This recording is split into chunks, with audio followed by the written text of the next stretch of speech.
punya pengalaman yang panjang bersentuhan dengan dunia politik.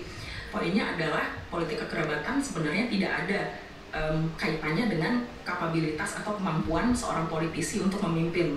Nah, masalahnya kalau ini terjadi pada politisi perempuan, media kemudian memblow up begitu seorang politisi perempuan atau kepala daerah atau caleg atau anggota legislatif perempuan itu dari ikatan kekerabatan, yang disorot itu wah ini nih dinasti dari keluarga ini, capnya adalah tidak mampu. Itu yang selama ini salah kaprah yang terjadi. Betul Mbak, laki-laki dibegitukan juga nggak begitu?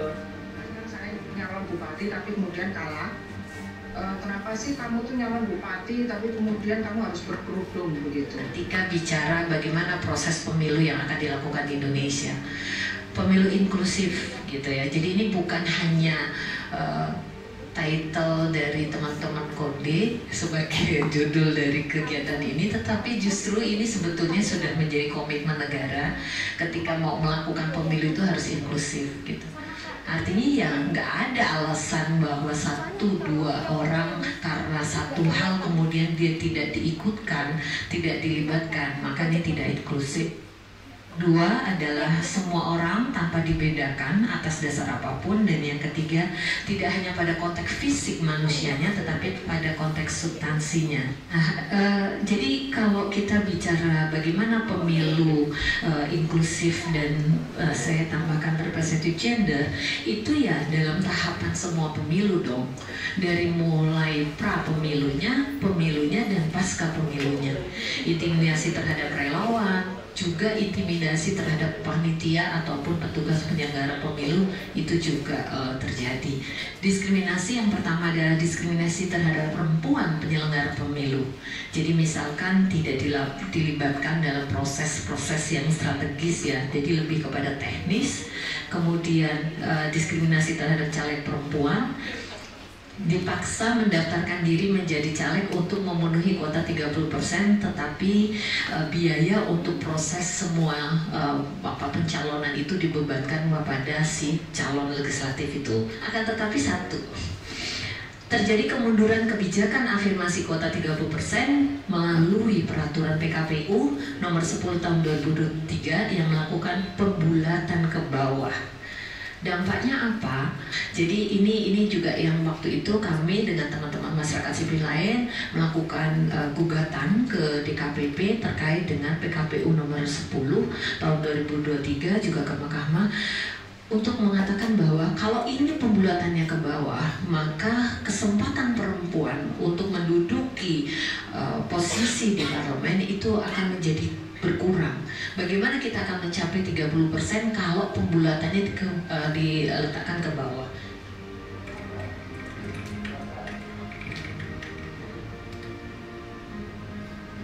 Ya bagus aja, maksudnya bisa bikin PH kota, buat sosialisasinya juga lebih, maksudnya menjembatani gitu. Dan satu lagi ya, bawelnya mungkin. Menurut aku sih boleh aja sih, karena ada batasan yang kayak punya potensi buat jadi pemimpin juga, karena ya cuma laki-laki kan yang jadi pemimpin gitu. Selama dia jadi pemimpin, selama dia tidak melawan kodratnya gitu ya, tidaknya tepat jabatan sama keahliannya dia gitu, nggak masalah sih. Kata ya, perempuan itu nggak boleh jadi pemimpin. Ya secara keseluruhan menjadi pemimpin imam itu laki-laki gitu ya.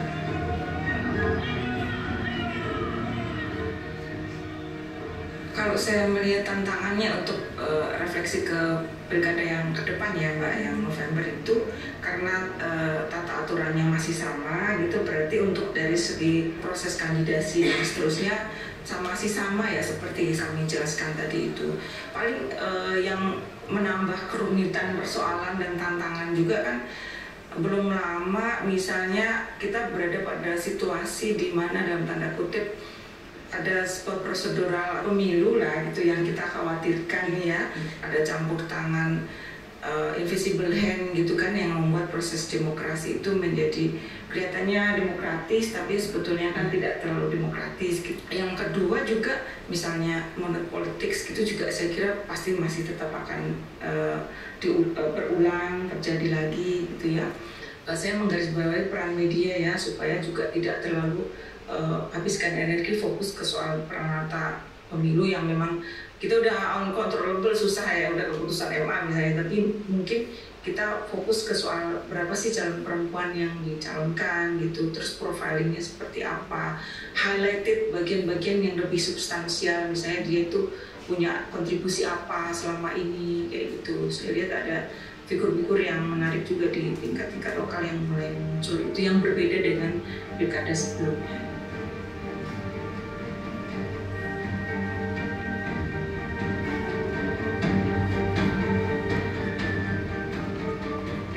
Mitra menunjukkan adanya kekerasan berbasis gender di 4 wilayah, di Ambon, Jakarta, Makassar, Aceh.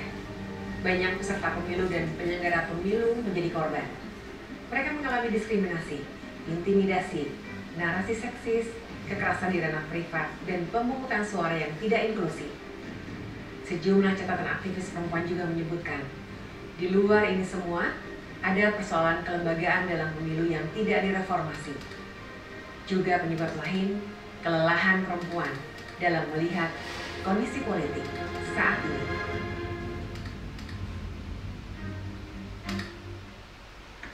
Oke, tepuk tangan dulu dong teman-teman.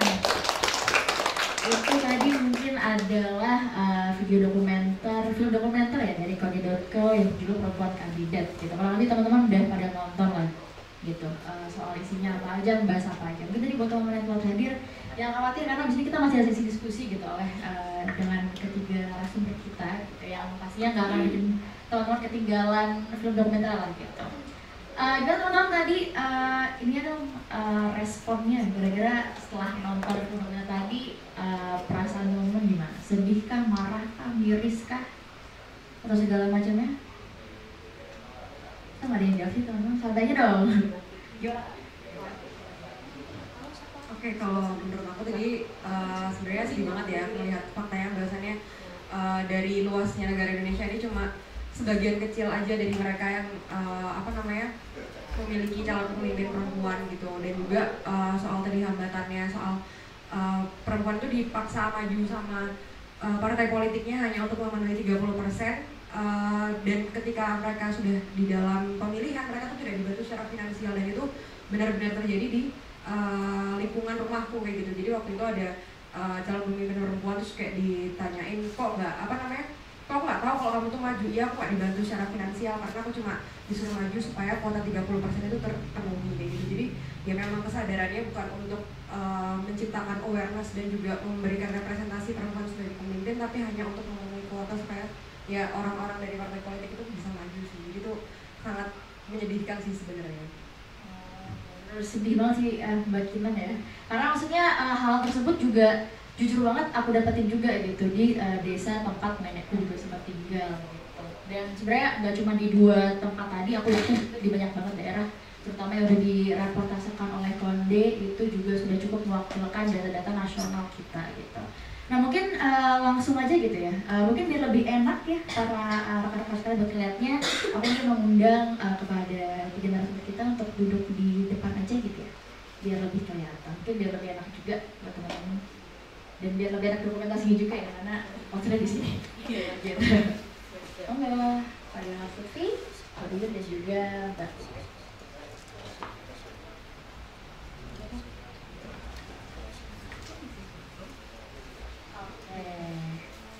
Apa kabar di sore hari ini Mas dan Mbak sekalian?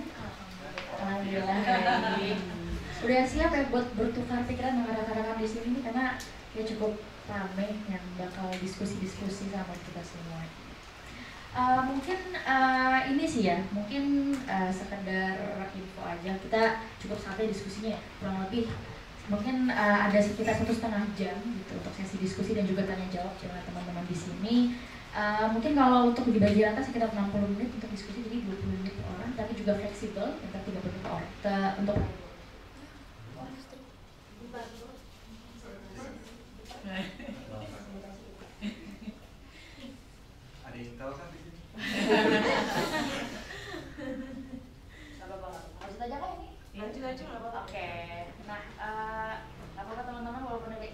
biar dia juga bisa belajar bareng kita gitu. Nah, jadi mungkin ini ya, aku pertama mungkin ingin menanyakan dulu kepada Mbak Pipit, karena mungkin kita di sini kehadiran dua figur dari jurnalistik begitu kan, ada Mbak Pipit dan juga Mas Lutfi gitu.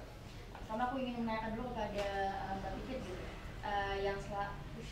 yang akhir-akhir ini atau enggak yang udah beberapa saat ini itu sedang sebagai pekerja di AJI gitu.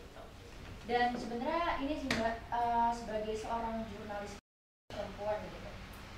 Tadi kan mungkin juga ada di ininya Konde, ya, di pemerintah Konde ada banyak banget media-media nggak tahu ya, banyak lah media-media yang membuat judul-judul berita ataupun kayak narasikan satu hal itu yang sangat-sangat gender dan juga apa ya, sangat inilah kayak tadi kita contohnya langsung ngatain fisik, langsung ngatain soal perempuan ini kayak jual barunya, semok, atau enggak pakai bahasa-bahasa kayak aku juga pernah baca kata-kata perempuan kayak gini korban KS, misal kayak bukan yang ngomong kekuasaan tapi juga paksa, atau enggak kayak jadi bisa kayak bahasa-bahasa yang cenderung sangat tidak sensitif gender dan tidak sepenuhnya itu benar-benar mewakilkan apa yang harusnya disampaikan pada perempuan. Harusnya kan ada ya kayak misal macamnya tuh kayak panduan itu kan dalam pemilu berkonteks panduan peraturan penyiaran dalam pemilu gitu, yang mengharuskan ada beberapa macam sifat-sifat kayak misalnya harus inklusif dan segala macamnya. Tapi kenapa sampai saat ini masih kita dapati gitu hal-hal dalam jurnalistik yang masih melenceng dari perspektif gender. Oke, terima kasih kesempatan. Sekalian saya langsung ini berarti ya? Iya, materi saya. Iya, terima kasih. Nyambung sama pertanyaannya tadi soal mengapa media judulnya seksis ya, bias gender, justru membuat informasi yang menguatkan pandangan yang merugikan kelompok perempuan ya, tidak ada dua pemimpin. Nah, sebenarnya dugaan-dugaan itu memang sudah menguat ya. Maksudnya media kita itu bagian dari masyarakat yang patriarkal, jadi apa yang ada di masyarakat itu tercermin pada ruang redaksi ya. Tetapi kemudian muncul berbagai SOP sehingga penulisan media menjadi lebih sensitif gender, tidak melanjutkan kondisi yang merugikan perempuan. Nah, tapi untuk membuktikan asumsi itu, saya bikin riset kecil ya. Riset kecilnya itu soal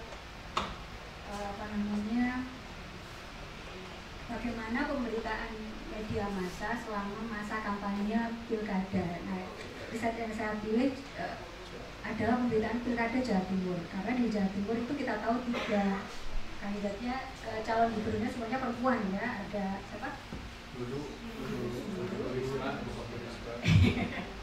Ya, 3 perempuan. Artinya itu jadi kesempatan sebenarnya untuk menunjukkan bahwa perempuan ini sangat capable untuk memimpin, karena ternyata 3-3-nya itu perempuan dan pendampingnya justru gubernurnya justru laki-laki gitu. Jadi ini kebalikan dari kondisi yang umum.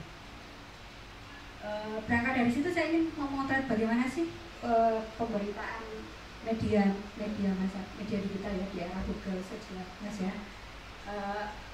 Apakah masih bias gender atau seperti apa gitu? Bisa di next ya. Nah, ini adalah beberapa yang saya coba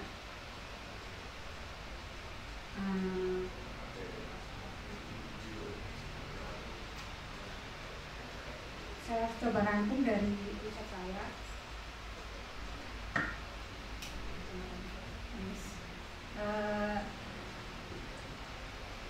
Saya menggunakan kata kunci yang paling populer di Google. Kemudian riset ini bertujuan untuk mengetahui judul berita. Yang saya ambil adalah judul beritanya, jadi tidak membaca satu persatu analisisnya, tapi saya ambil judul beritanya saja ya. Kemudian mengetahui media massa apa saja yang masuk di dalam mesin pencarian Google menggunakan kata kunci tertentu itu. Karena kan kita semua tahu lapak kita itu Google ya, media-media massa semuanya masuk di Google. Jadi ada sekitar 300 artikel yang muncul menggunakan kata kunci ini. Nanti kita tahu hasilnya ya. Kemudian mengetahui topik berita. Dari judul itu kita coba tahu topik berita yang diangkat itu apa. Apakah termasuk seksisme tadi, apakah termasuk bias gender tadi, atau justru yang disampaikan oleh narasumber di Konde ya, terbanyak menyoloti logistik KPU pilkada gitu, apakah itu juga masuk gitu. Selanjutnya, nah, sebelum itu kita bicarakan dulu mengapa media massa digugat, mengapa media massa dipertanyakan fungsinya ya, mengapa ketika terjadi setiap peristiwa, judul-judul atau produk berita itu selalu dipertanyakan sensitivitasnya ya. Kenapa kok media massa selalu dipersalahkan? Nah, ini adalah beberapa yang bisa saya sampaikan. Yang pertama adalah fungsi media massa itu berdasarkan Undang-Undang Pers tahun 99 ya. Nah, fungsi media massa di Indonesia itu adalah sebagai media informasi, pendidikan, hiburan, kontrol sosial, dan lembaga ekonomi. Jadi setiap media massa yang terdaftar di Dewan Pers itu bertanggung jawab, punya kewajiban untuk memenuhi fungsi ini.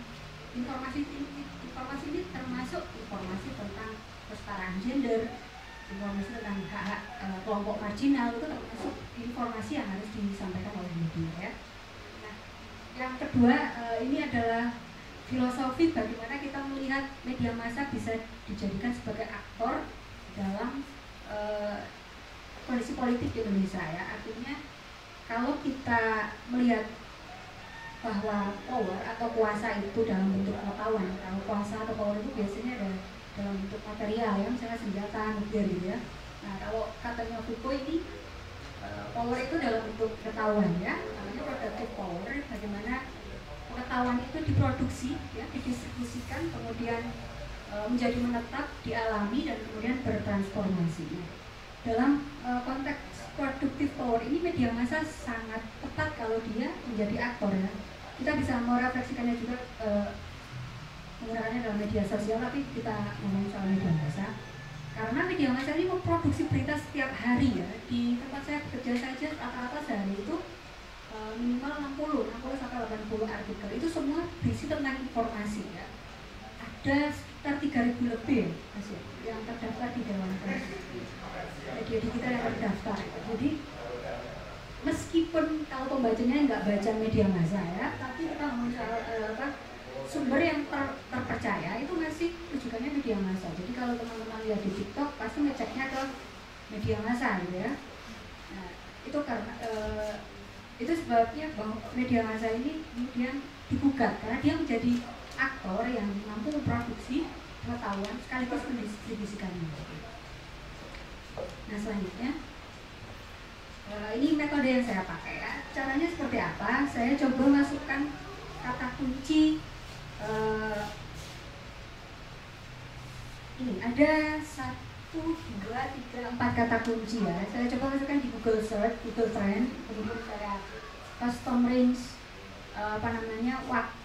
waktu terbitnya itu antara 25 September sampai 25 November, itu masa kampanye ditetapkan oleh KPU. Nah, saya coba bandingkan 4 keyword ini, ternyata yang paling banyak digunakan untuk memberitakan soal Pilkada Jawa Timur itu kata kunci yang biru ini, Pilkada Jawa Timur 2024. Nah, peak-nya itu peak itu tanggal kalau nggak salah 25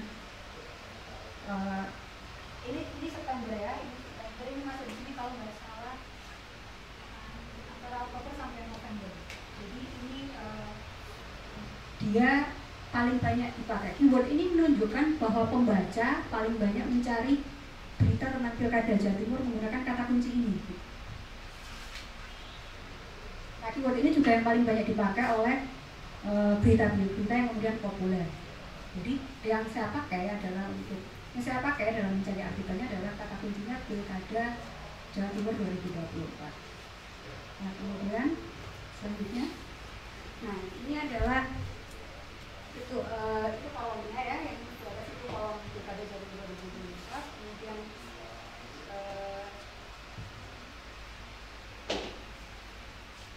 nah ini tanggal pencariannya yang bawah itu kita bisa custom range yang sudah atau namanya itu kita masukin aja tanggalnya. Nah yang keluar adalah ini halaman pertamanya. Total ada 30 page, ada 30 halaman. Kalau kita pakai keyword ini dalam nama seperti itu, hasilnya ada 30 halaman yang setiap halamannya itu 10 berita, berarti ada total 300 artikel berita yang keluar, yang dihasilkan oleh Google ketika saya menggunakan kata kunci ini. Nah ini ada temuannya ya. Ada banyak media massa termasuk Konde ya, Magdalene tempat saya bekerja, tetapi yang muncul di dalam 300 artikel berita itu hanya ini media. CNN, Tempo, Detik, Kompas Media ini yang kuning logonya ya, Suara Surabaya, RRI Antara, JBM, Ayu Bandung. Ini hanya ini. Padahal kita tahu ada banyak media ya. Kemudian selain media massa juga ada website milik non media massa mainstream ya. Ada websitenya Diskomito Jatim, Kabupaten Pasuruan, Ngawi, Bener, Laporwil, Bojonegoro, Kejaksaan Tinggi Jatim. Next. Nah kalau dilihat topik berita ya berdasarkan judul, karena saya tidak menganalisis isinya, yang paling banyak ditulis itu adalah soal debat paslon. Soal apa yang ditulis? Ini lebih ke linknya, jadwalnya, profil panelisnya, keamanan debatnya, kata pengamat tentang topik debat itu ya. Jadi lebih banyak di sini, lebih banyak ke teknisnya, peristiwa debatnya itu paling besar 20%. Kemudian yang kedua soal survei elektabilitas, banyak sekali elektabilitas yang paling unggul siapa gitu ya. Kofifa paling unggul, Lulut Lukman, Buncit, nah itu banyak sekali soal survei elektabilitas ini ada 20%. Kemudian ini baru peringkat 3 suara cagup ya, bagaimana persiapan debatnya kalau Kofifa bilang bismillah ya. Komentar saat debat, jadi esensi yang disampaikan oleh peserta ketika debat, kemudian tanggapan mereka soal elektabilitas ya, dan strategi pemenangan. Ini baru tanggapan mereka ya sebagai paslon. Nah, macam-macam isunya saya coba saring. Risma itu banyak ngomong soal komunitas marginal ya, ada komunitas Madura, nelayan, soal isu lingkungan, kekeringan ini, kemudian masalah pengangguran itu yang ngomong Risma. Mafia birokrasi, tapi tidak ada yang menyinggung soal perempuan. Ini di dalam 300 artikel itu ya, tidak ada yang menyinggung soal perempuan. Kemudian yang terakhir keempat ada logistik pilkada, bukan terakhir. Logistik pilkada ini ada jadwal kampanye, agenda, surat suara, DPT, dan sebagainya, ada 12%. Selanjutnya next, yang kelima itu seruan pilkada damai. Ini banyak sekali deklarasi damai dari komunitas-komunitas, dari Pemprov, Pemkab, visi dan misi program, dana kampanye, profil busananya, peserta ini masuk di sini. Kemudian endorsement nomor 7 itu dukungan kiai, komunitas dan target iman. Endorse aja bahwa kiai ini dukung ini gitu. Banyak sekali kiai dipakai endorse. Kemudian tanggapan pakar atas calon saat debat ya. Jadi ini esensi debat yang direspon pakar itu ada salah begitu, ada elektabilitas. Ada juga gaya penyerang mulut yang disebut agresif ya oleh pakar itu 1,6%. Kemudian lain-lain termasuk sejarah pilkada, money politik, libur nasional, atau gagasan di biner itu ada 1,3%. Nah, apa kesimpulannya? Topik terbanyak berkaitan dengan agenda debat paslon ya. Survei elektabilitas juga terkait logistik pilkada. Nah, tadi di peringkat keempat ya.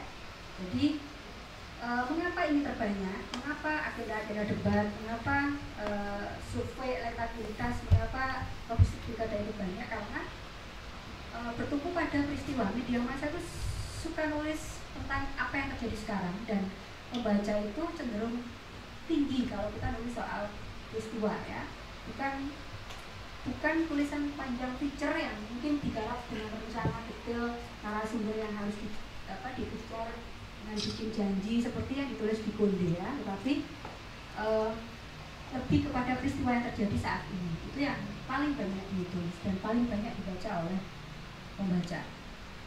Nah, tentang suara paslon ada di peringkat 3. Ini topik yang disampaikan tadi ada kelompok marginal, masyarakat Madura, nelayan, lingkungan pengangguran, tapi tidak ada isu perempuan yang muncul di dalam temuan menggunakan kata kunci itu. Nah, kemudian ada penggunaan kata agresif ya pada penampilan Lulu saat debat dari pakar. Dalam bahasa media massa ini mungkin mengingatkan kita pada debat pilpresnya Prabowo ya. Dia suka marah ya, dia bilang goblok gitu ya ketika disampaikan datanya oleh Anies gitu. Soal, kalau nggak salah soal tanah, bagaimana Prabowo punya tanah yang luas gitu ya, tapi kemudian Prabowo bilang goblok itu bukan itu daripada dikuasai asing gitu ya, lebih baik saya miliki gitu, nanti kalau diminta juga saya beri gitu, nggak ada ya. Oke, itu nah sebenarnya dalam konteks media massa apa yang disampaikan pakar kemudian ditulis oleh media massa sebagai aktornya agresif itu memang tidak salah ya. Kata-kata marah, kata agresif itu apa yang terjadi. Tetapi kalau kita paham tentang sensitif, kalau redaksinya sensitif atas gender ya, kondisi yang merugikan pada perempuan, tentu dia bisa memilih kata yang lebih sensitif ya, kata yang lebih berpihak karena kondisi yang memang merugikan oleh perempuan. Nah, ini yang seharusnya dimiliki oleh ruang redaksi gitu, keberpihakan pada kelompok marginal. Nah, kemudian ini beberapa disclaimer ya, bahwa karena saya pakai data di Google, itu berita yang muncul di halaman-halaman itu tergantung pada keaktifan pembaca. Jadi kalau saya buka sekarang, hasilnya bisa jadi berbeda kalau saya buka lagi 5 jam ke depan ya, karena itu akan bergerak mengikuti artikel yang dibaca. Kalau ada artikel baru yang banyak pembacanya baru, ya dia akan masuk. 3 kali saya pakai keyword ini, ada beberapa berita yang hilang, ada banyak yang tetap, tapi ada beberapa berita yang hilang berganti dengan yang lain. Kemudian media massa yang muncul tidak mencerminkan seluruh media digital ya, hanya ada beberapa tadi jumlah media massa di Malang saja. Saya rasa ada puluhan atau ratusan ya media massa, dan itu tidak semua masuk di mesin pencarian Google. Ini juga jadi masalah di era algoritma ya, karena lapak media massa itu hanya Google sekarang. TikTok enggak ya, Twitter tidak juga, tergantung usernya aja mau upload di situ atau tidak. Hanya Google yang memberikan kita banyak konten media massa. Kemudian analisisnya tidak memeriksa konten atau isi berita. Nah, untuk didiskusikan bahwa gambaran bahwa berita-berita yang muncul dalam topik yang populer ini bisa menjadi gambaran bagaimana agenda setting di ruang redaksi ya. Melihat banyaknya berita yang berbentuk straight news, kita pahami straight news itu berita artikel peristiwa ya, bukan feature yang mendalam, itu bisa jadi banyak ruang redaksi yang memang sebagian besar bertumpu pada berita-berita yang straight news ini. Mungkin ini lebih banyak menarik pembaca ya, itu kalau yang terjadi di tempat saya. Tetapi berita panjang itu membutuhkan agenda setting yang memang membutuhkan waktu dan effort yang lebih panjang, tetapi mungkin pembacanya lebih susah dicari dalam waktu dekat ya. Nah, artinya kita bisa mendiskusikan tentang agenda setting dengan kondisi algoritma.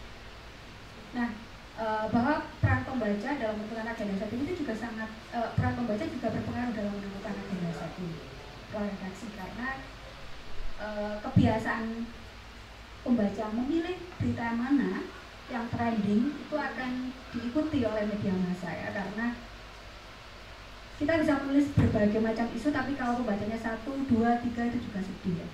Nah itu juga menjadi tantangan media massa di era sekarang. Saya rasa gitu Kak. Terima kasih. Oke, tepuk tangan dulu teman-teman semua. Terima kasih banyak kepada Mbak Bibit begitu ya. Mungkin tadi cukup banyak begitu, terutama makasih banget Mbak Bibit sudah memaparkan risetnya gitu ya. Jadi lebih rigid juga gitu. Aku terutama bisa memahami apa yang coba untuk dibawakan gitu. Mungkin tadi aku coba simpulkan sedikit gitu. Jadi kenapa isu perempuan itu suka jarang untuk muncul gitu. Mungkin tadi ini ya. Ada riset dulu dari awalnya itu yaitu riset terkait dengan Pilkada Jawa Timur 2004 gitu, memberitakan soal temuan pilkada, terus banyaklah dijelaskan di bawahnya kalau dari 5.000 media massa yang ada yang diakui oleh Dewan Pers itu masih banyak banget isu-isu yang tidak maksimal lah sebenarnya outputnya untuk di masih pencarian gitu. Kalau misalnya isu perempuan masih sangat minim ditemukan, habis itu media-media massa masih suka mainin peristiwa, jadinya untuk bacaan-bacaan yang rigid, panjang dan benar-benar berbobot, benar-benar full daging gitu lah, itu susah lah untuk bisa di reach oleh orang-orang tertentu gitu, karena isi ada juga tantangan dalam penentuan ini nggak sih Mbak, SEO-nya gitu loh untuk algoritmanya. Jadi benar-benar traffic yang udah tinggi itu bakal susah banget untuk dilawan oleh akun-akun maksudnya kayak postingan-postingan lain gitu dalam algoritma Google terutama. Terus juga banyak juga penggunaan kata-kata dalam judul yang clickbait dan sangat tidak sensitif gender gitu, terutama dalam pembahasan soal tadi perempuan yang maju ke pemilu juga pilkada pun juga dalam berita-berita soal kekerasan seksual dan juga hal-hal lainnya gitu. Jadi sekarang itu media agaknya cukup tone deaf begitu ya, atau agak ya tone deaf apa? Ya begitulah ininya, kurang lebih itu tantangan dari bahasa zaman sekarang gitu ya teman-teman. Nah mungkin aku izin lanjut gitu ya. Nanti kita akan kembali lagi kita pembahasan seputar media. Sekarang aku mau beranjak nih ke Mbak Yul. Oke, jadi kan di sini begini ya. Karena Mbak Yun ini adalah seorang akademisi FHUP, aku mungkin mau menanyakan terkait dengan ini ya, kayak hukum kenegaraan dan bobotnya gitu. Karena kita tahu kalau sekarang itu mungkin kalau bicara hukum soal keterwakilan perempuan dalam politik terutamanya, itu kita banyak main dalam ranah hak mereka sebagai warga negara gitu, untuk pada masuk dalam politik, dan juga mungkin realita yang mereka hadapi sekarang, yaitu adanya PKPU 30% yang diberikan ke bawah, pun juga 30% itu banyak juga dimainkan sama partai politik gitu. Jadi memang belum sepenuhnya maksimal gitu pengupayaan atau penjalanan peraturan tersebut. Itu pun di Undang-Undang tahun 2007 ya kalau nggak salah juga ada gitu peraturan. 2017 ya? Oh iya, pokoknya dalam PKPU dan juga 2017 itu sudah diaminkan sebetulnya ya. Kalau misalnya perwakilan perempuan itu harus 30% gitu, untuk mewujudkan inklusivitas. Tapi sekarang faktanya masih kayak gini gitu. Nah itu sudah dimenangkan, gugatannya sebenarnya sudah dimenangkan gitu loh. Cuman yang jadi soal PKPU-nya nggak keluar. Itu sudah menjadi masalah ya. Iya. KPU-nya masuk angin. Makanya sekarang kan ketua KPU juga ditersangkakan ya, ada beberapa kasus. Nah itu mungkin kalau dalam gimana ya, mungkin dari perspektif hukum nih, Mbak Win bisa coba jelaskan juga ke kami semua gitu. Pun juga mungkin dalam pemenuhan hak-haknya ataupun dalam kendala yang bisa dijamah dalam perspektif hukum bagi perempuan yang ada kendala ataupun kendala stigma atau apapun itu. Terima kasih. Jadi memang sebenarnya kalau mau menceritakan ini mungkin di satu semester ya. Ada mata kuliah khusus memang gender dan keterlibatan perempuan gitu ya, karena memang politik dan keterlibatan perempuan gitu. Di salah satu mata kuliah di kajian PMKW ya, Brawijaya gitu, jadi S2 magisternya Brawijaya. Dan saya juga bersyukur gitu ya, sejak 2 tahun ini kalau di Fakultas Hukum, jadi kalau di PMKW itu kan di Sekolah Pascasarjana gitu ya, S2-nya cukup berani untuk membicarakan tentang kesetaraan gender gitu ya. Tapi kalau di Fakultas Hukum itu sudah 2 tahun ini banyak peminatnya hukum dan gender gitu ya. Yang sebelumnya mata kuliah ini ada yang mau minat tapi nggak dibuka gitu. Ya, jadi itu istilahnya menjadi salah satu syukur bahwa kemudian animo terhadap konsen terhadap hukum dan gender ini menjadi baik, walaupun kita juga nggak bisa bilang bahwa apakah institusi kita sudah bebas dari budaya patriarki itu sendiri gitu ya, karena masih banyak saya lihat tekanan-tekanan patriarki ini. Kenapa gender ini jadi penting gitu ya? Karena gender ini tuh jadi kerannya gitu ya, kerannya untuk pembebasan kelompok rentan yang lain gitu. Jadi kerannya itu ada di gender ini gitu. Ketika kita bicara gender sudah goal 30%, tadi kalau bicara inklusif dan seterusnya gitu ya, disabilitas itu sebenarnya coping strategi juga dari gerakan perempuan begitu. Dan itu juga berpengaruh terus begitu ya di kelompok-kelompok rentan yang lain gitu. Jadi sebenarnya adalah keran yang luar biasa. Nah, saya mau cerita mulai dari tahun ini aja ya. Jadi sejak awal gitu ya, negara kita itu sebenarnya kalau boleh saya katakan itu menelikung gitu ya gerakan perempuan gitu ya. Oke lah, kita nggak bicara yang tahun 50-an di mana gerakan itu adalah risingnya gerakan perempuan gitu kan. Dan saya pikir teman-teman pewacananya udah lebih top lah daripada saya gitu ya. Kalau Sesio Wileka dan sebagainya yang bicara tentang kehancuran gerakan perempuan dan seterusnya kita juga tahu. Nah, saya mau bicara yang pasca reformasi gitu ya, karena kaitannya tadi pertanyaannya adalah tentang hukumnya bagaimana nih, kenegaraannya gitu ya. Sejak awal itu sebenarnya perubahan konstitusi kita, amandemen Undang-Undang Dasar yang itu berjalan 4 tahun gitu ya, itu salah satu motornya itu adalah fraksi utusan golongan. Dan fraksi utusan golongan itu yang paling mayoritas itu adalah kelompok perempuan. Jadi saya selalu bilang di kelas saya hak asasi gitu ya, kelas HAM gitu ya, gak akan ada pasal hak asasi manusia kalau gerakan perempuan itu nggak ngomong tidak memasukkan itu. Jadi masuknya HAM itu gelondongan. Jadi kenapa HAM di Undang-Undang Dasar itu masuknya banyak pasal itu gelondongan. Yang itu yang menggolkan itu perempuan. Salah satunya Nur Sabani ya, waktu itu yang vokal poinnya gitu ya.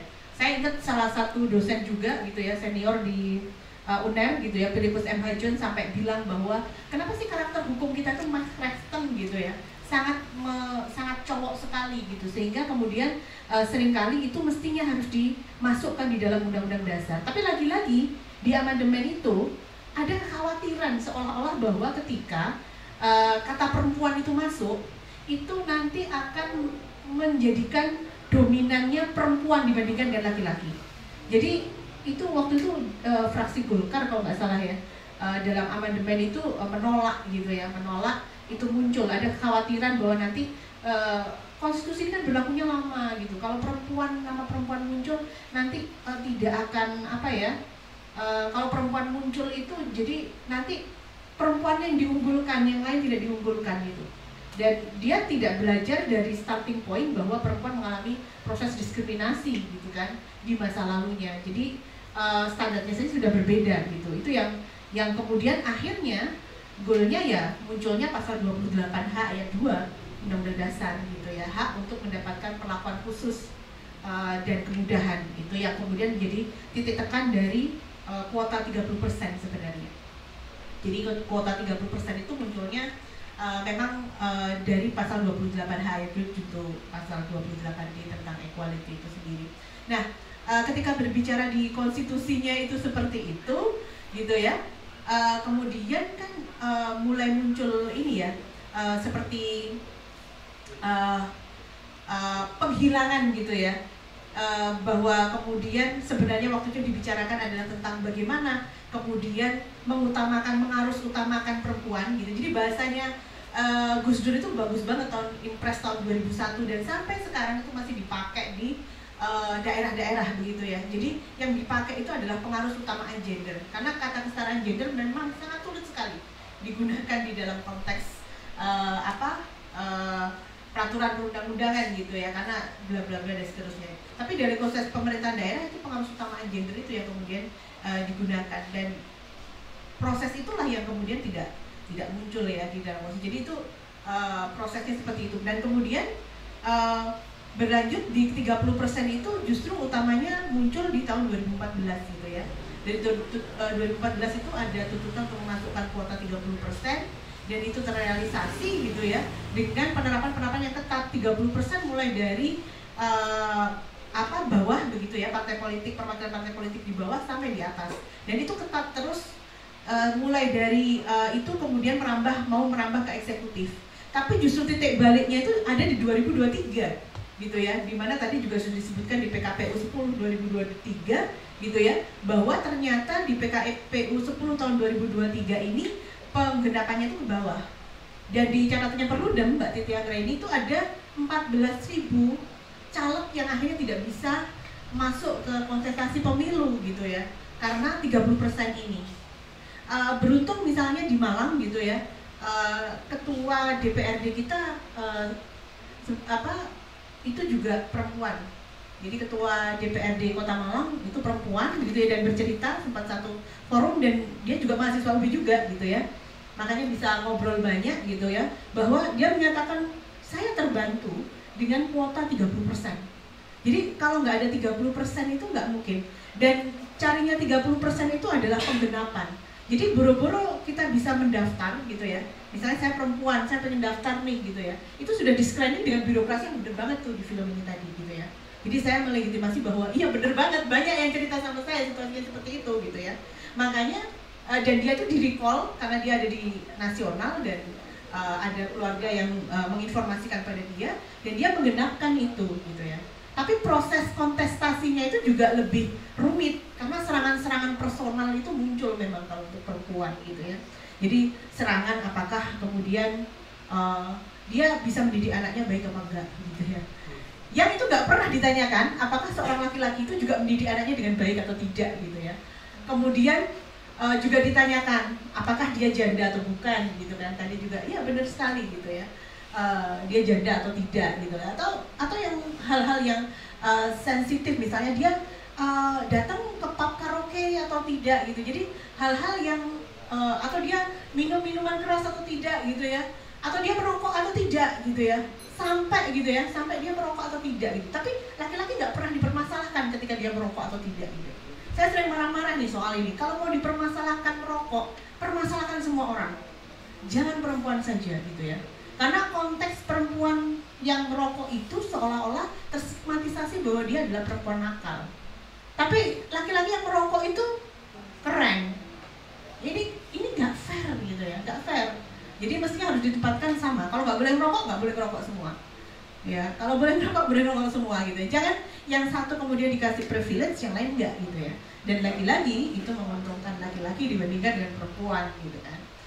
Nah, memang ada banyak sekali pertentangan-pertentangan yang muncul, termasuk tadi ya hal-hal yang bersifat personal, termasuk apa yang dibawa gitu ya.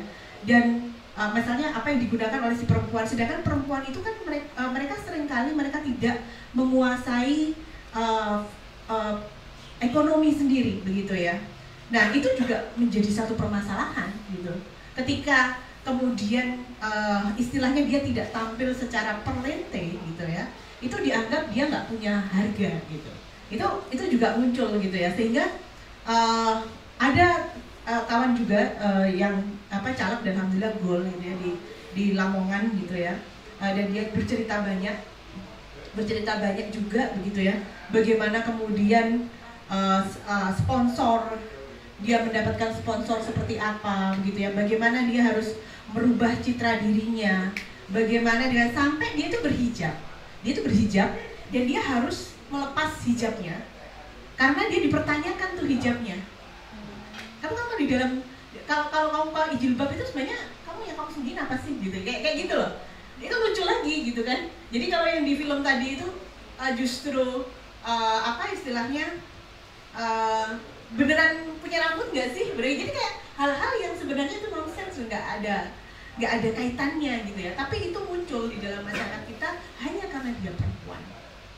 Dan itulah yang seringkali membuat perempuan ini effortnya lebih tinggi untuk masuk ke jabatan publik dibandingkan dengan laki-laki.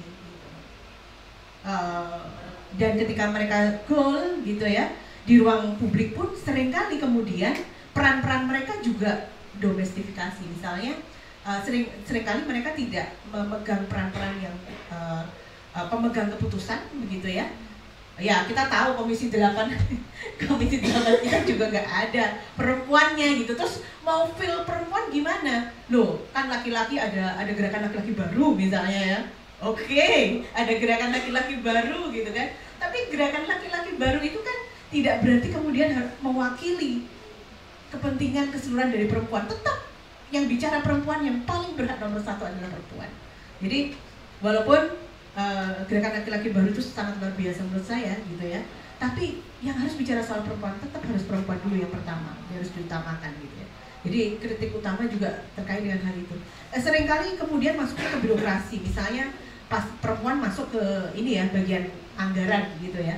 Jadi peran perempuan manajerial domestik perempuan untuk mengkalkulasi keuangan di dalam rumah tangga gitu ya, itu dianggap mewajibkan perempuan untuk ketika di Banggar pun juga perempuan lebih punya peran begitu ya untuk kemudian bisa menata keuangan dengan benar gitu, misalnya seperti itu gitu. Jadi justru di peran-peran yang mungkin krusial gitu ya, perempuan jadi perempuan tidak mendapatkan itu.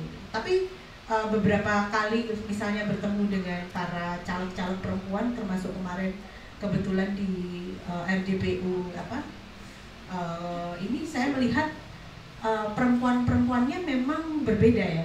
Jadi di pemilu ini di luar proses yang seperti apa gitu ya, proses screening yang sangat berat sekali bagi perempuan gitu ya, kita mendapatkan banyak sekali perempuan-perempuan kualitas di DPR kita gitu ya, yang mereka berani bersuara gitu ya. Semoga iklim itu terus terjaga gitu ya, dan tentu saja ini untuk melakukan keseimbangan juga ya, supaya istilahnya ide-ide tentang perempuan itu juga masuk gitu ya ke dalam proses legislasi. Setidaknya kita punya gawe besar untuk undang-undang PPRT misalnya, kita punya gawe besar. Saya nggak tahu nih ketika bicara ketahanan keluarga itu sangat-sangat kontra banget gitu ya dengan semangat kesetaraan gender gitu ya.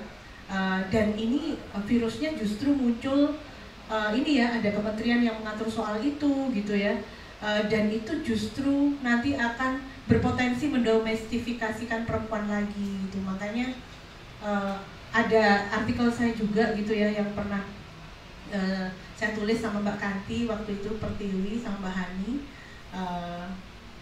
soal bagaimana kemudian Dharma Wanita versus gerakan perempuan gitu. Jadi bagaimana peran-peran perempuan ini kemudian saat ini mulai didomestifikasikan lagi gitu ya, teriring dengan bahwa presiden kita adalah seorang tentara gitu ya, dan tentara maksudnya istilahnya dengan pola-pola yang kemudian memunculkan bagaimana peran kalau di kan sebenarnya Dharma Wanita itu munculnya barengan sama Persis itu ya tahun 50-an sampai 70-an itu. Nah, hal itulah yang membuat perempuan itu tidak bisa terlepas dari peran-peran domestik gitu ya. Jadi kayak ditempeli lagi dengan peran-peran domestik, bagaimana menjadi perempuan yang baik, berketerampilan dan seterusnya. Termasuk di dalam proses domestifikasi perempuan itu yang sekarang mestinya harus kita lawan itu adalah bahwa perempuan itu kemudian akan digunakan alat bagi laki-laki untuk mendapatkan jabatan-jabatan dengan menguatnya peran-peran yang domestik ini tadi gitu ya. Jadi ada situasi-situasi, karena gini, kalau memang mau seimbang ya kalau ada Dharma Wanita ya harus ada Dharmawan gitu kan. Ya artinya ya juga harus ada kelompok, tapi nggak ada yang mensupport perempuan, yang mensupport laki-laki perempuan gitu ya. Jadi ini nggak fair ya dalam sistem penataan dan itu sekarang di beberapa institusi peran-peran Dharma Wanita juga sangat luar biasa dari dalam proses-proses tersebut begitu ya, untuk mengumpulkan proyek dan seterusnya itu sudah mainnya ada di sana gitu. Dan ya itu perlu reformasi lebih dalam gitu ya. Artinya ketika perempuan masuk ke dalam proses kontestasi juga jangan sampai kemudian perempuan itu hanya dimaknai dalam konteks-konteks yang oke, perempuan hanya bisa jadi asisten, oke, perempuan bisa jadi sekpri, oke, perempuan hanya bisa jadi moderator, perempuan hanya bisa jadi bendahara gitu ya, bahwa ya perempuan juga perempuan bisa memimpin gitu ya, perempuan bisa menunjukkan itu, hanya harus terbuka akses dan kesempatannya perempuan itu gitu ya, karena kalau nggak terbuka nggak mungkin. 30% itu mutlak gitu ya, dan itu memang full aneh gitu ya, kuota 30%-nya di Indonesia itu aneh, dibulatkan ke bawah, dan itu kebijakan tersendiri. Jadi itu adalah dosa ketua KPU kita gitu ya, saya katakan demikian. Karena apa? Kita udah menang, tapi proses politik begitu ya, proses politik akhirnya kemudian membuat bahwa didongnya itu PKPU-nya jadi nggak berubah gitu ya, sampai terakhir kan tidak berubah. Dan makanya sebenarnya ini adalah peluang bagi perempuan untuk menggugat lagi begitu ya. 14.000 orang ini berani nggak untuk menggugat begitu ya, dia kehilangan hak pilihnya. Nah itu menjadi challenge ya. Mungkin kemarin tuh ada gugatan yang dimasukkan oleh Mbak Titi Anggreni, tapi saya lupa ya gugatannya tentang apa. Tadi saya coba ini nanti coba ini, tapi ada salah satu kaitannya dengan kuota 30% ini juga gitu ya. Jadi ada gugatan yang coba dimasukkan untuk merubah, karena 30% itu mutlak ya, karena kalau perempuan 30% nggak goal, apalagi disabilitas. Wah, itu karena ini adalah keran pembuka bagi kelompok rentan yang lain untuk mendapatkan porsi dan bisa memperjuangkan haknya gitu ya dalam proses-proses politik. Itu mungkin. Oke, terima kasih Mbak. Terima kasih teman-teman. Cukup komprehensif sekali ya pembahasannya dari A sampai Z. Terima kasih banyak Mbak. Mungkin kalau aku bisa menyimpulkan sedikit gitu teman-teman, intinya dari awal tadi kita membahas soal HAM dan juga intinya jaminan hak konstitusional itu tertuang dalam pasal 28H, yang salah satunya itu bermuara gitu pada akhirnya di PKPU atau Peraturan Komisi Pemilihan Umum soal affirmative action. Jadi sebenarnya pada kuota 30% ini sebenarnya benar-benar membantu gitu ya perwakilan perempuan untuk menyamakan peluangnya dalam politik praktis gitu dengan laki-laki. Tapi lagi-lagi perempuan walaupun sudah dibantu atau sudah dibantu diakselerasikan gitu lah melalui PKPU ini, tapi masih aja gitu pas sudah masuk ada lagi stigma-stigma, pertanyaan-pertanyaan yang nonsense lah ya, bikin bingung kayak apa sih gitu, nggak jelas banget iya gitu. Jadi kayak perempuan tanya soal hal personal, hal domestik, gaya hidup personal, tapi kalau laki-laki yang ngawam kayaknya pertanyaan-pertanyaan kayak gitu hampir mustahil didengar juga gitu di kuping kita, apalagi masuk media-media itu hampir nggak pernah gitu. Lagi-lagi dan juga banyak berbicara soal ini ya, autokritik. Jadi kayak mau sebagaimanapun itu memang bagus banget ada gerakan yang sudah cukup ada gerakan yang sama juga gitu dari laki-laki yang sedang dalam dunia patriarki itu laki-laki begitu juga. Jadi maksudnya walaupun sebagaimana cerdasnya laki-laki ini, mau dia S2, S3, dia dokter atau apapun itu soal isu gender, soal isu perempuanan, tapi lagi-lagi karena dia bukan perempuan, dia nggak bisa sepenuhnya merasakan gitu sebagai seorang perempuan penindasannya, karena yang bisa dan yang berhak itu hanya perempuan sendiri gitu. Mungkin ntar kita bisa diskusi lagi soal itu di sesi Q&A gitu teman-teman. Pun juga harapan dan PR di kabinet tahun ini ya, itu adalah tadi yang banyak dibilang soal PRT, lalu juga mungkin peraturan-peraturan TPKS masih bermasalah apa enggak? Saya agak lupa, tapi itu juga sempat jadi PR beberapa tahun ini. Walaupun juga dalam birokrasi, dalam domestik pun juga perempuan masih sering dikucilkan, didomestifikasikan. Tapi mau nggak mau harus ya mutlak itu akses itu harus dibuka kepada para perempuan itu gitu. Karena sekarang juga saya sendiri udah banyak baca berita di mana ada juga kayak kepala daerah dia bertarung melawan para oligarki tambang gitu, sebagai seorang perempuan dia megang andil dalam pengambilan kebijakan. Maksudnya sudah banyak sekali 30% ini yang benar-benar membantu gitu perempuan untuk menyamakan peluangnya di ranah politik praktis gitu. Itu ada yang bagus seperti itu. Tapi juga tidak lupakan juga masih banyak tantangan juga PR-nya begitu. Terima kasih teman-teman. Mungkin next kita ke narasumber yang terakhir ya. Kita ke Mas Lutfi. Nah, karena Mas Lutfi ini adalah orang Konde gitu. Jadi kita kepo banget nih soal film dokumenternya ya Mas. Kurang lebih sebenarnya di sini saya mau menanyakan soal kurang lebih kayak 5W1 hanya gitu. Terus juga kira-kira tantangannya jadi politik Konde, mungkin ada keterbatasan birokrasi atau ada koersi dari pihak-pihak tertentu, lalu juga menceritakan rancangannya tuh dari kapan sih dibentuk, terus kenapa pada akhirnya end up sama film Perempuan Pindad ini. Mungkin boleh Mas. Oke, makasih Kak Adil. Sorry, salah nama. Adil di Inggris dong. Adil, oh iya. Oke, makasih banyak.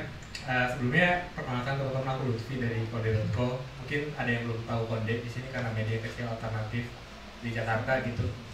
Jadi Konde adalah media yang menyuarakan isu perempuan marginal dan dengan perspektif yang interseksional gitu. Ya meskipun wajahnya di sini laki-laki ya, tapi nggak apa-apa, aku ngelais kok. Aku sekutu perempuan. Terus mungkin aku mau disclaimer dulu juga ke teman-teman ya. Meskipun tadi di dalam film ada beberapa tokoh politik gitu kayak yang maju kemarin Airin dan segala macamnya, tapi kita sama sekali nggak terafiliasi sama partai politik atau calon-calon kepala daerah manapun gitu. Jadi ini murni cuman kita membahas keterwakilan perempuan aja gitu. Juga ini juga otokritik untuk Konde sendiri dari filmnya. Jadi kita ada batasan di film ini yang hanya membahas mengenai keterwakilan perempuan di politik secara, mungkin kalau misalnya di sini banyak anak politik gaya baru. Oke. Mungkin familiar sama teorinya Anna Phillips gitu. Ada dua. Sebenarnya banyak kayak ada Anna Phillips punya teori, terus Hannah Pitkins juga punya teori juga soal keterwakilan perempuan ya. Tapi yang sederhana kan punya Hannah Phillips ya. Ada politic of ideas dan politic of presence gitu. Nah di sini tuh Konde baru bahas politic of presence-nya aja. Itu tuh udah segunung gitu permasalahannya. Gimana kesananya gitu, politic of ideas gitu. Dan kita percaya gitu bahwa ketika politic of presence-nya aja susah untuk dipenuhi, ya lebih-lebih politic of ideas-nya gitu. Kita mungkin ada ya beberapa perempuan-perempuan, mungkin bahasa yang sering digunakan tuh perempuan-perempuan potensial gitu, yang maju gitu. Ada beberapa perempuan yang tadi sempat dibahas RUU PPRT kayak Puan misalnya jadi ketua DPR, tapi ya apakah dia ideas laki-laki? Apakah dia juga membawa ideas yang pro pada perempuan gitu? Nyatanya RUU PPRT sampai sekarang masih kekunci di laci mejanya tuh sampai sekarang gitu, belum disasahin juga gitu. Nah, tapi di sisi lain juga ya kehadirannya pun belum mencapai ambang yang seharusnya gitu. Jadi ya masih jauh gitu perjalanan kita untuk ke ideas, sementara di presence aja masih begitu gitu. Akan lebih kompleks lagi kalau misalnya dari teorinya Pitkins gitu ya, yang nyebut dia ada 4 macam keterwakilan gitu. Formal, deskriptif, simbolis, sama satu lagi kebermaknaan gitu ya. Nah, atau keterwakilan bermakna. Nah ini kan sering-sering kita sebut ya, keterwakilan bermakna perempuan gitu. Ya sebenarnya itu tuh adalah angan-angan yang sangat jauh gitu. Karena ya bangsa ini seperti yang tadi udah disebut sama Mbak Yud juga gitu ya. Kita tuh punya sejarah kelam penindasan gerakan perempuan. Kalau teman-teman baca sejarah lagi, gerakan perempuan sejak masa pra kemerdekaan itu tuh luar biasa gitu. Dan mungkin sampai sekarang nggak tertulis dalam buku sejarah. Ya mungkin kalau buku sejarah ya dibahas siapa lagi sih, Bung Tomo, Soekarno, gitu-gitu doang gitu. Perempuannya paling yang menjahit bendera merah putih.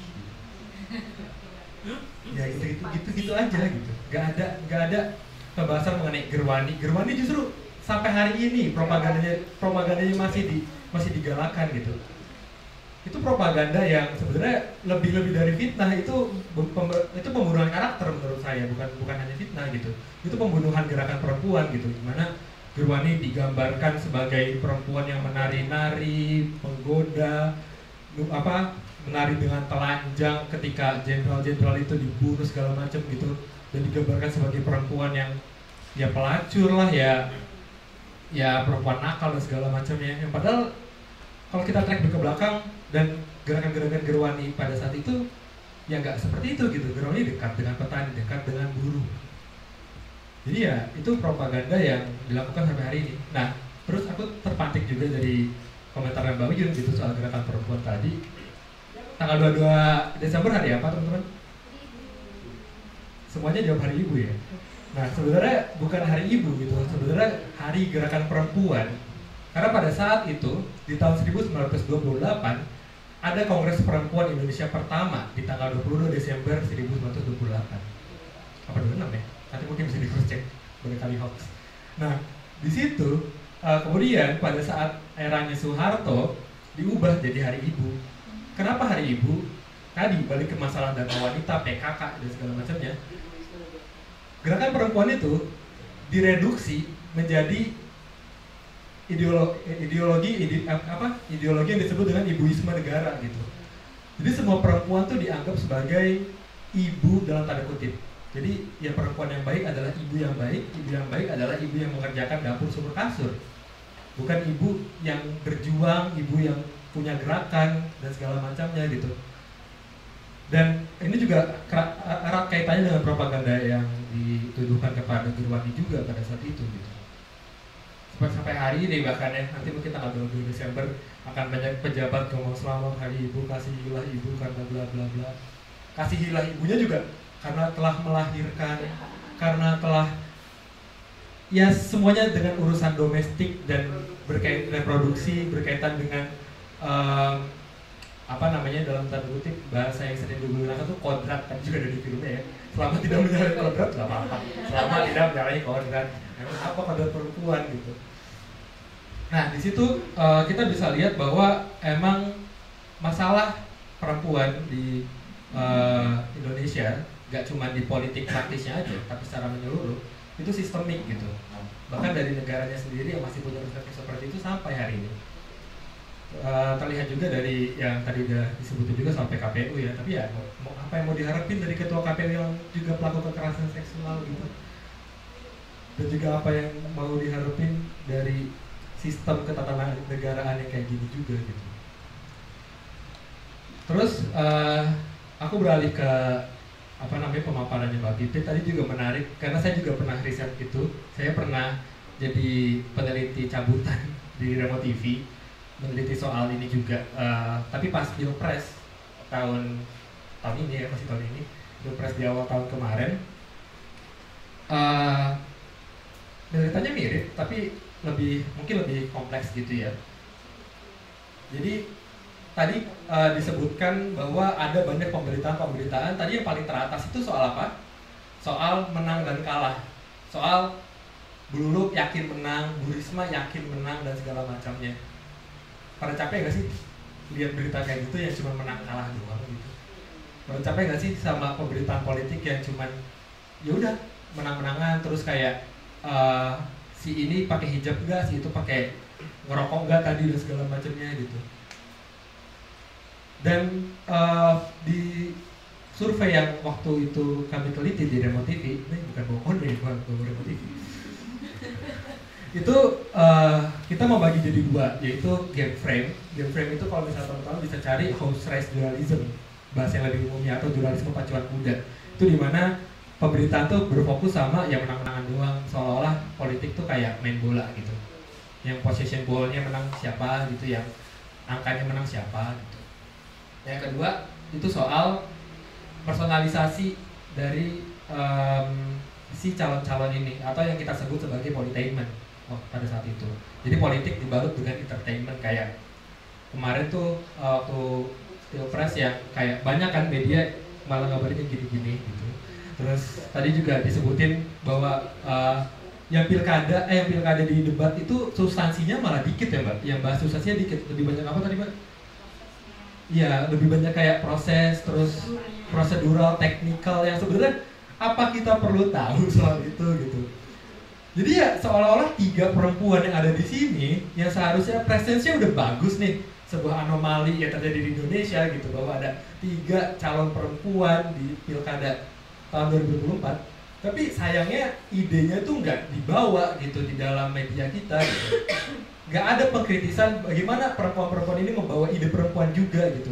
Yang didorong malah tadi kayak ini si Luluk agresif gitu, si Risma sama Luluk menyerang Khofifah terus gitu. Itu juga yang terjadi di Pilpres kemarin kan, kayak yang disorot Anies nyerang Prabowo, Ganjar ikutan nyerang Prabowo kayak gitu, terus di TikTok pada nangis-nangis gitu kan.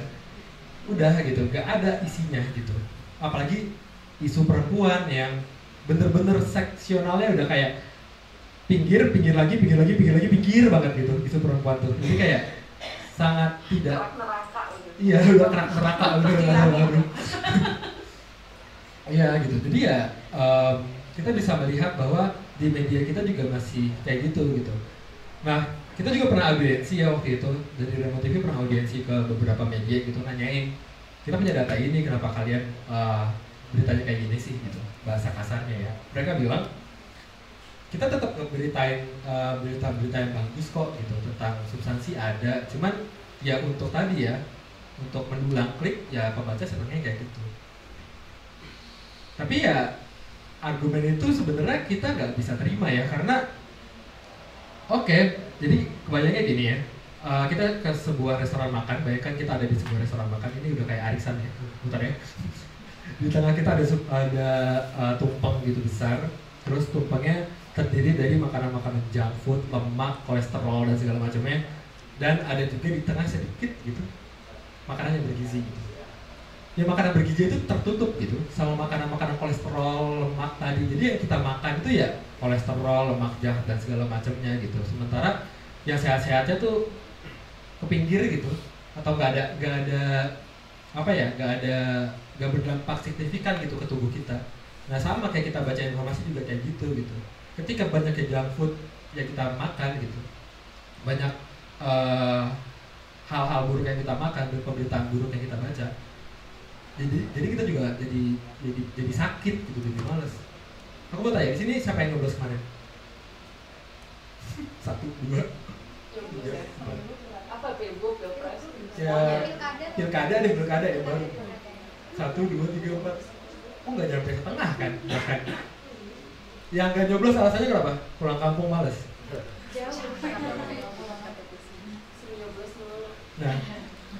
Nah sebenarnya di sini juga ada selain malas pulang kampung, ada alasan lain.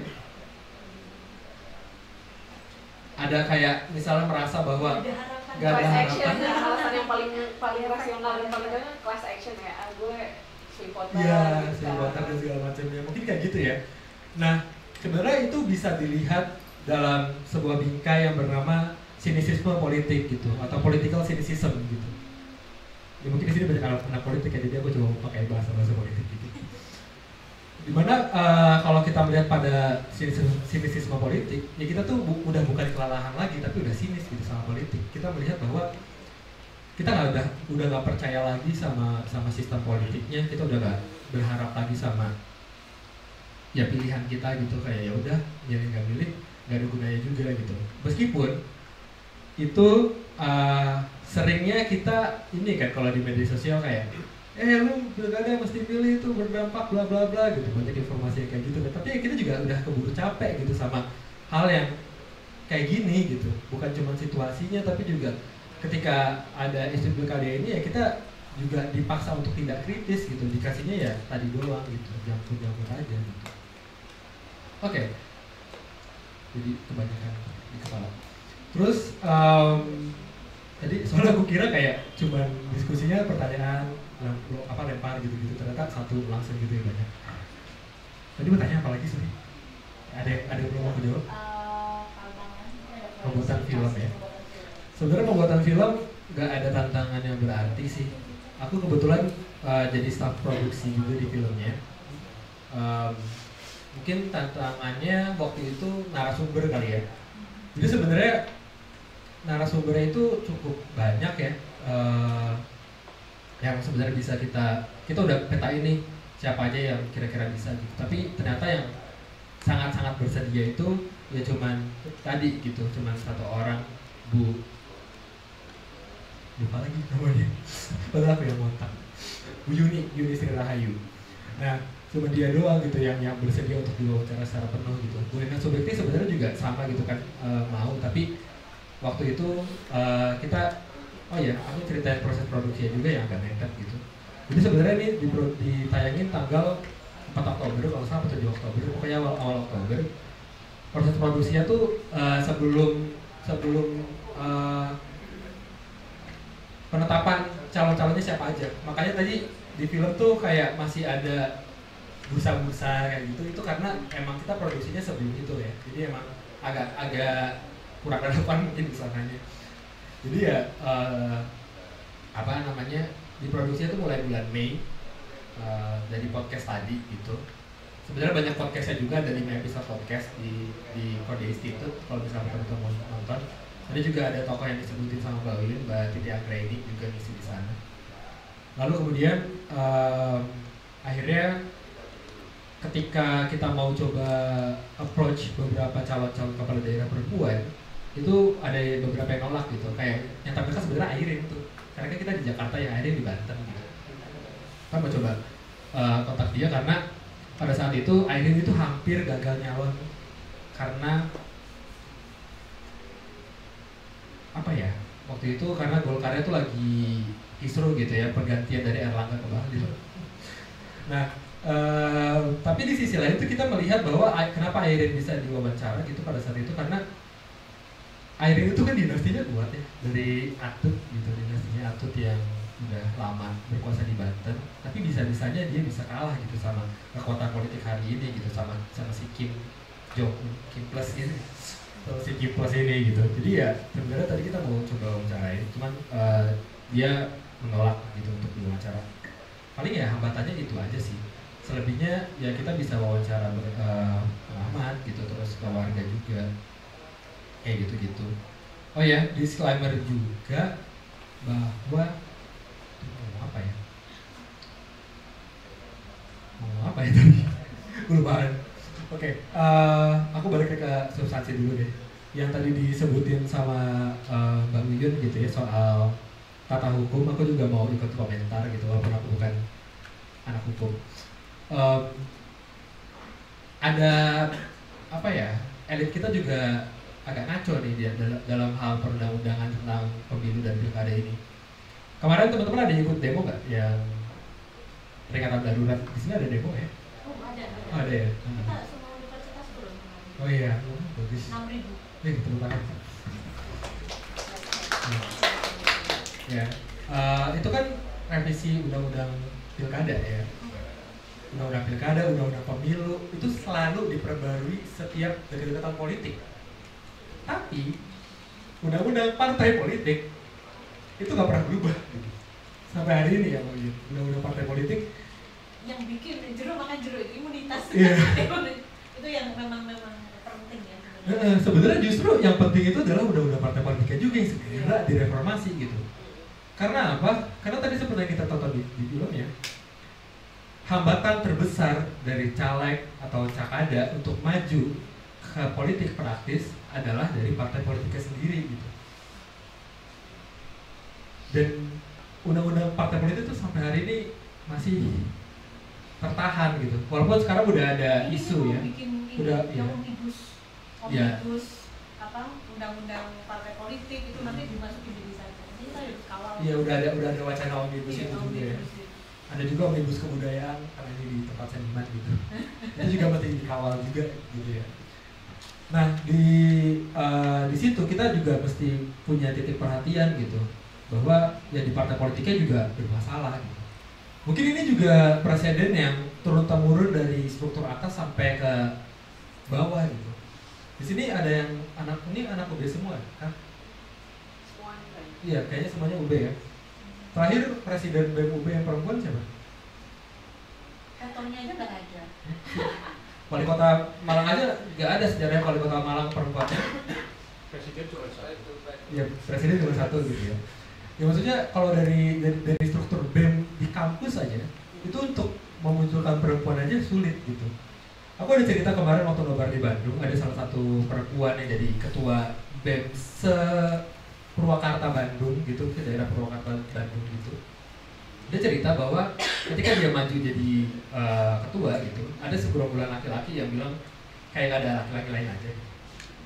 Jadi emang stigmanya tuh emang dari atas sampai bawah tuh bener-bener ya virusnya tuh masih jadi pandemi gitu di dalam struktur ini, struktur misoginisme dan patriarki ini gitu. Bahkan ya di dalam, coba di sini siapa yang di rumahnya RT-nya perempuan? Kayaknya nggak ada. Semuanya Pak RT gitu. Bu RT itu cuma istrinya Pak RT aja gitu kan. Ngurus PKK. Iya, ngurus PKK. Di KK itu kita kepala keluarga itu laki-laki loh. Iya. Harus laki-laki. Harus laki-laki. Padahal breadwinner banyak kan perempuan ya. Padahal iya, benar. Nah di situ juga tuh masalahnya emang gitu ya. Kayak kita udah struktural dan kultural dan bingung gitu mau ngubahnya dari mana gitu. Jadi ya emang serumit itu ya perbincangan soal masalah perempuan dan politik gitu.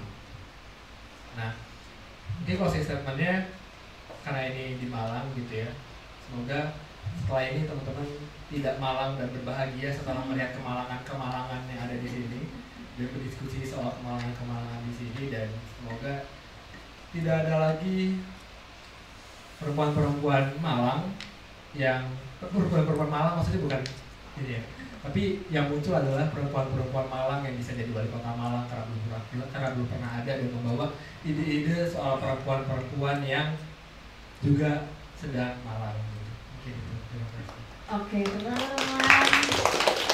Terima kasih banyak Mas Lutfi. Tadi ada banyak banget ya yang disampaikan ya, substansial banget, full daging banget dari segala macam kurang lebih apa yang jadi keresahan dan juga filosofinya lah untuk daerah bisa sama-sama punya kesepakatan di Konde untuk membuat produksi film dokumenter tentang kandidat gitu. Dari mana melihat perspektifnya gitu kan, dari politik of presence yang menghasilkan banyak menyampaikan autokritik gitu ya. Misalnya keadilan perempuan dalam politik pun yang belum sepenuhnya bisa mewakili kebutuhan perempuan dalam masyarakat itu sendiri gitu. Atau kayak penggunaan karakter dalam sejarah perempuan, gerakan perempuan yang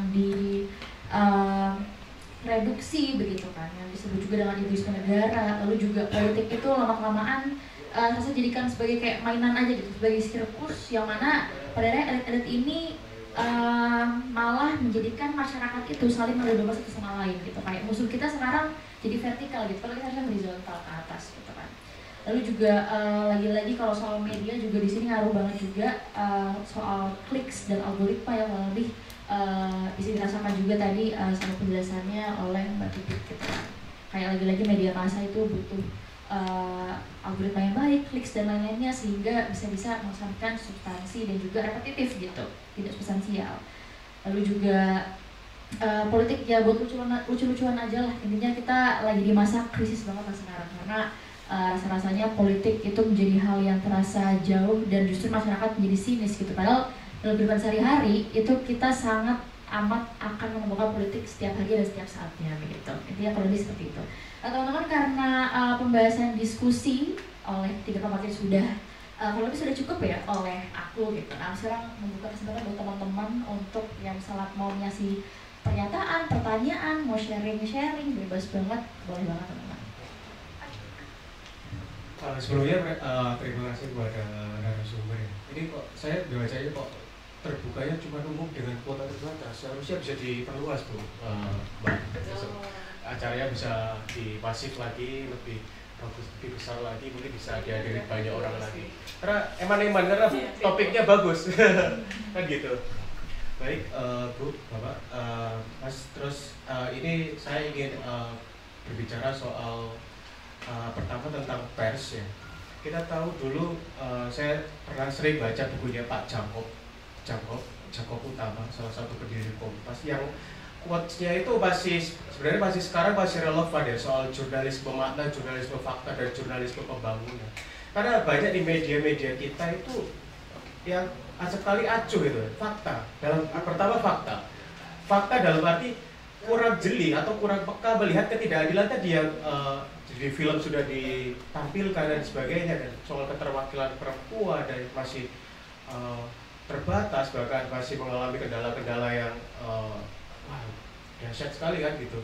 Terus jurnalisme pembangunan, bagaimana seharusnya media-media yang banyaknya jumlahnya ratusan bahkan ribuan itu nggak cuma sedikit aja, bahkan yang bisa memproduksi apa yang dikatakan tadi sebagai ideas apa pembawaan ide baru mengenai cara paradigma baru kita memandang politik ataupun cara demokrasi kita yang lebih setara gitu kan, untuk mengakses apa, dalam arti keadilan itu seharusnya pertama yang menjadi dalil untuk keadilan satu, memihak kepada mereka yang termarginalkan atau memihak pada mereka yang paling rentan, yaitu siapa? Perempuan dalam hal ini.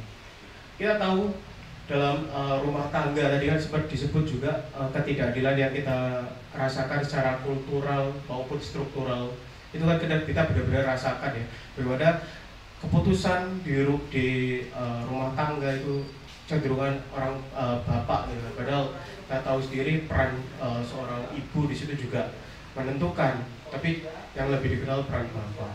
Terus yang kedua Bu, menyinggung soal di politik hukum kita, saya sempat sebenarnya agak miris sebenarnya kita melihat sistem pemilu kita yang dimana penerapan proporsional terbuka yang salah satunya mengakibatkan caleg itu harus keluarin duit sendiri gitu kan.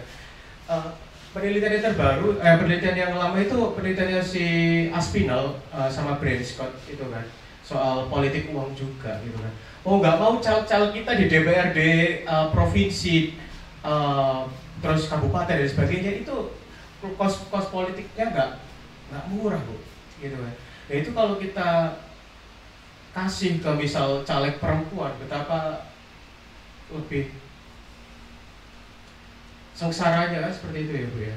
Kemarin waktu diskusi publik juga soal itu juga kan, bagaimana ada salah satu pemateri anggota DPR, beliau bilang, wah Mas, saya cari dananya itu mati-matian gitu, susahnya minta ampun gitu untuk DPR dan sebagainya gitu.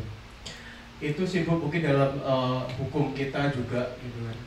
Terus secara budaya dan saya melihat juga pentingnya media untuk memproduksi apa yang dibilang Foucault, produksi kuasa, wacana, diskurs, untuk apa? Lebih bisa memberi ya tadi yang seperti Mas Lufi bilang, jangan jangkuk doang gitu lah yang disediain gitu kan.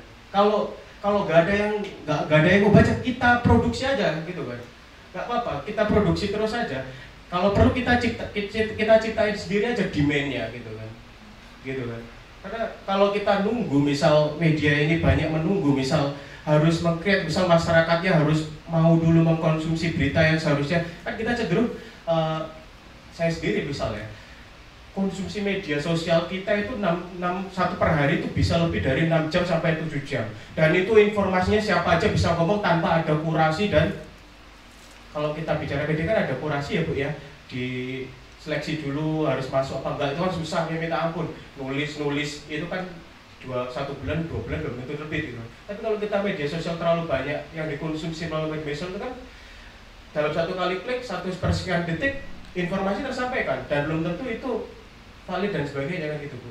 Dan itu yang seharusnya kita buat gitu, atau teman-teman media bisa bantu. Dan itu menurut saya tugas media di sini bukan cuma memberikan informasi, menurut saya juga turut mencerdaskan dan juga mencerahkan gitu ya. Mungkin seperti itu Mas, terima kasih. Oke, thank you banget Mas atas pertanyaannya, jadi aku penting sekali. Oke, mungkin boleh dijawab lagi dari siapa dulu? Baik, tadi pertanyaan saya, sebenarnya saya mau bilang bahwa saya juga nggak terima sih kalau perempuan itu masuk sebagai kelompok rentan gitu ya, karena sebenarnya perempuan itu mampu dan dia punya kemampuan gitu ya.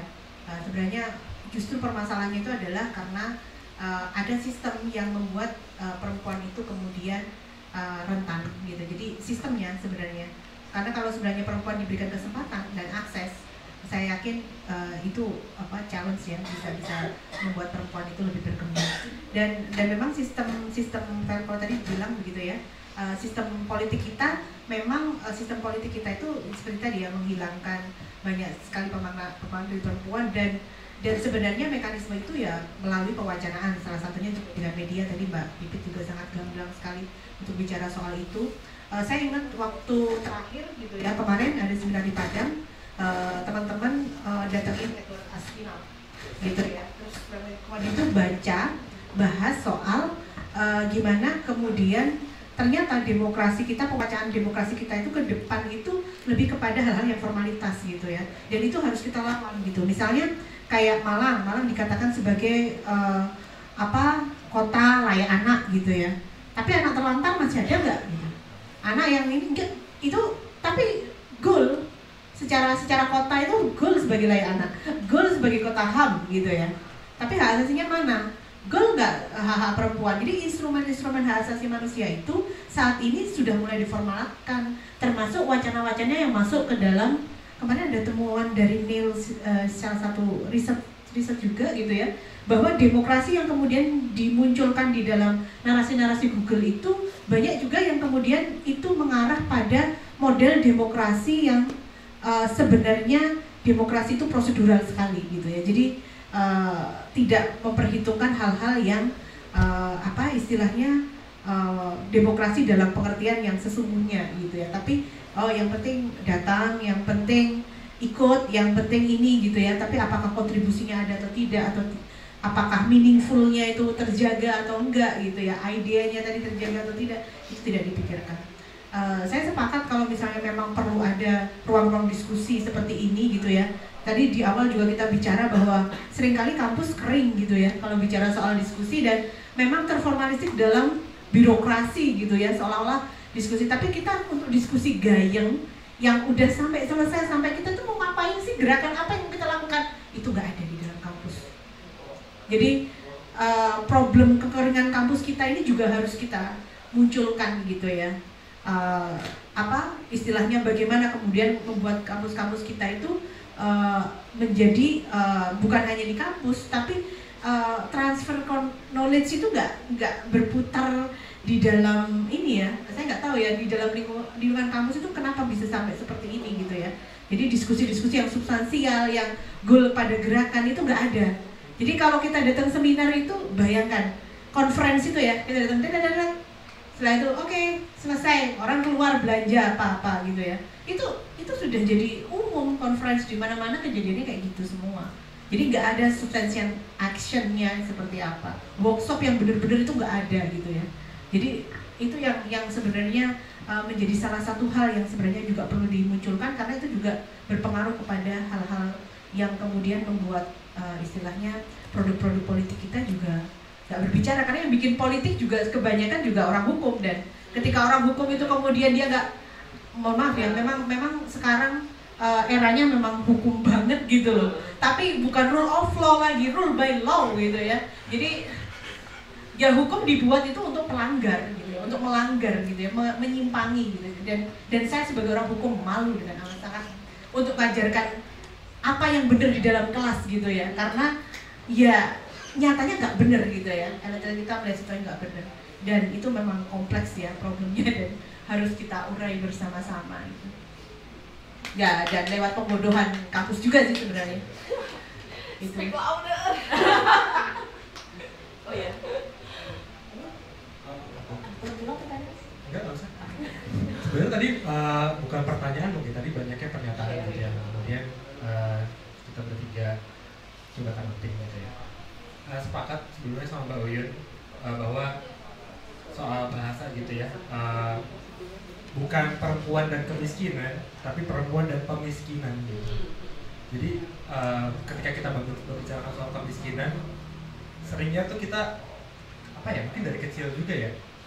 Aku dulu sering sama kakakku gitu ya, misalnya lagi di jalan di lampu merah, terus lihat ada anak kecil gitu lagi ngamen gitu, tuh nanti kamu bawa kayak gitu, tuh nanti kamu kayak.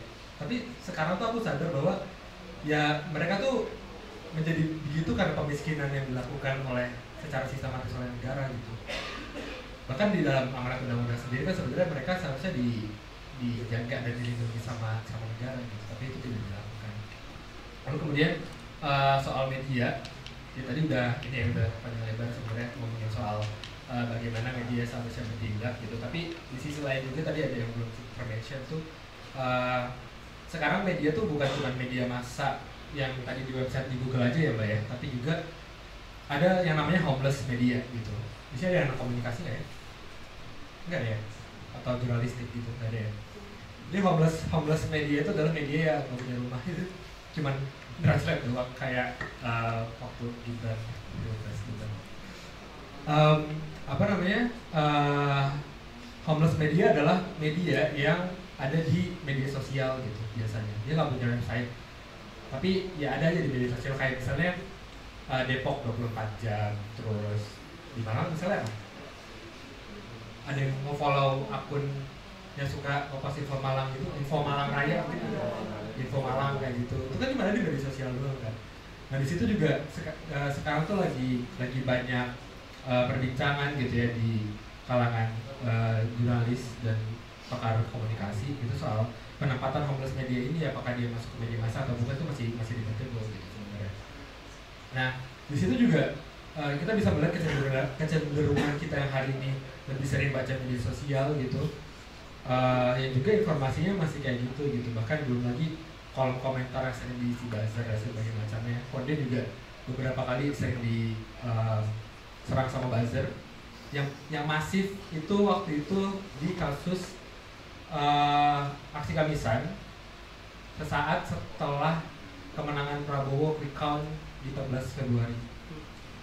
Itu buzzernya ramai banget coy, kayak ada yang sampai bikin konflik horizontal gitu, kayak ini kok ngomonginnya Prabowo ya, kemana aja selama ini gitu. Terus kayak yang paling parah menurut komentar yang paling mau ditonjok gitu, itu adalah ketika ada orang buzzer komennya gini, Kamisan fokusnya ke Prabowo aja nih, terus orang-orang Cina yang diperkosa gak dipikirin. Kayak wow gitu, kayak seolah-olah mencoba mengajak orang-orang Tiongkok untuk ya saling bermusuhan lagi dan justru panas lagi gitu.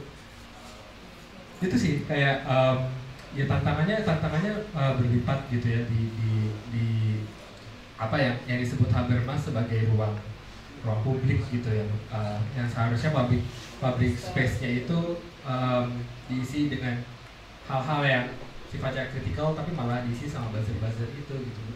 Ya jadi public spare-nya itu malah jadi corong bagi penguasa untuk mempropaganda dan untuk adu domba masyarakatnya lagi dengan konflik-konflik horizontal gitu. Lalu kemudian juga tadi dari tadi saya lupa soal Mbak Uyun tadi yang bilang bahwa yang birokrasi kampus dan segala macamnya itu juga balik lagi ke sistem di atas gitu ya, karena ya komersialisasi kampus, dan tadi juga sempat kita ngobrol soal PTNBH juga gitu dan segala macamnya, itu sebenarnya dibentuk gitu, bukan begitu aja terjadi gitu. Kita mungkin bisa di dalam tataran yang sempit gitu bisa menyalahkan mahasiswa, kayak gimana sih mahasiswa, mana gerakannya, tapi di sisi yang lebih luas lagi ya mahasiswa juga korban di sini gitu. Mereka dibatasi gitu untuk hak untuk bersuaranya dan segala macamnya. Mereka dipaksa untuk berpikir, ini gue lulus bisa dapat kerja nggak ya gitu, kerjanya di mana ya gitu, dan segala macamnya gitu. Kita disuruh untuk cari magang sejak semester 1. Siapa di sini yang magang dari semester 1 ada? Nggak ada ya, mungkin semester 3, mungkin 4 udah pada magang gitu ya. Kayak emang kita dipaksa untuk jadi budak lagi aja gitu. Ditunggangin. Iya, ditunggangin bro. Bikin jurnal dosennya. Iya, betul. Ya. Memang nggak ada yang gugat itu loh. Kalau kampus itu ya misalnya kalau dosennya bikin jadi misalnya kenapa kok kalau bikin jurnal waktu mau lulus kan lagi bikin jurnal itu kenapa dosen pembimbing namanya harus masuk? Iya itu gugatan pertama. Itu mesti harus digugat sebenarnya. Karena itu yang tapi kalau mahasiswanya nggak gugat dikasih nilainya jelek soalnya.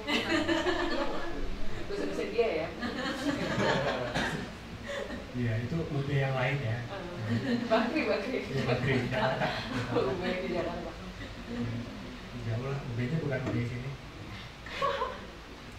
Bro, universitas bro, gitu, jadi banyak, jadi cuma Brawijaya doang gitu. Sama soal tadi yang aku terpakai soal ini ya, biaya politik tadi, money politik. Aku ada satu hal yang belum aku ceritakan di sini yang kayaknya mesti aku ceritakan.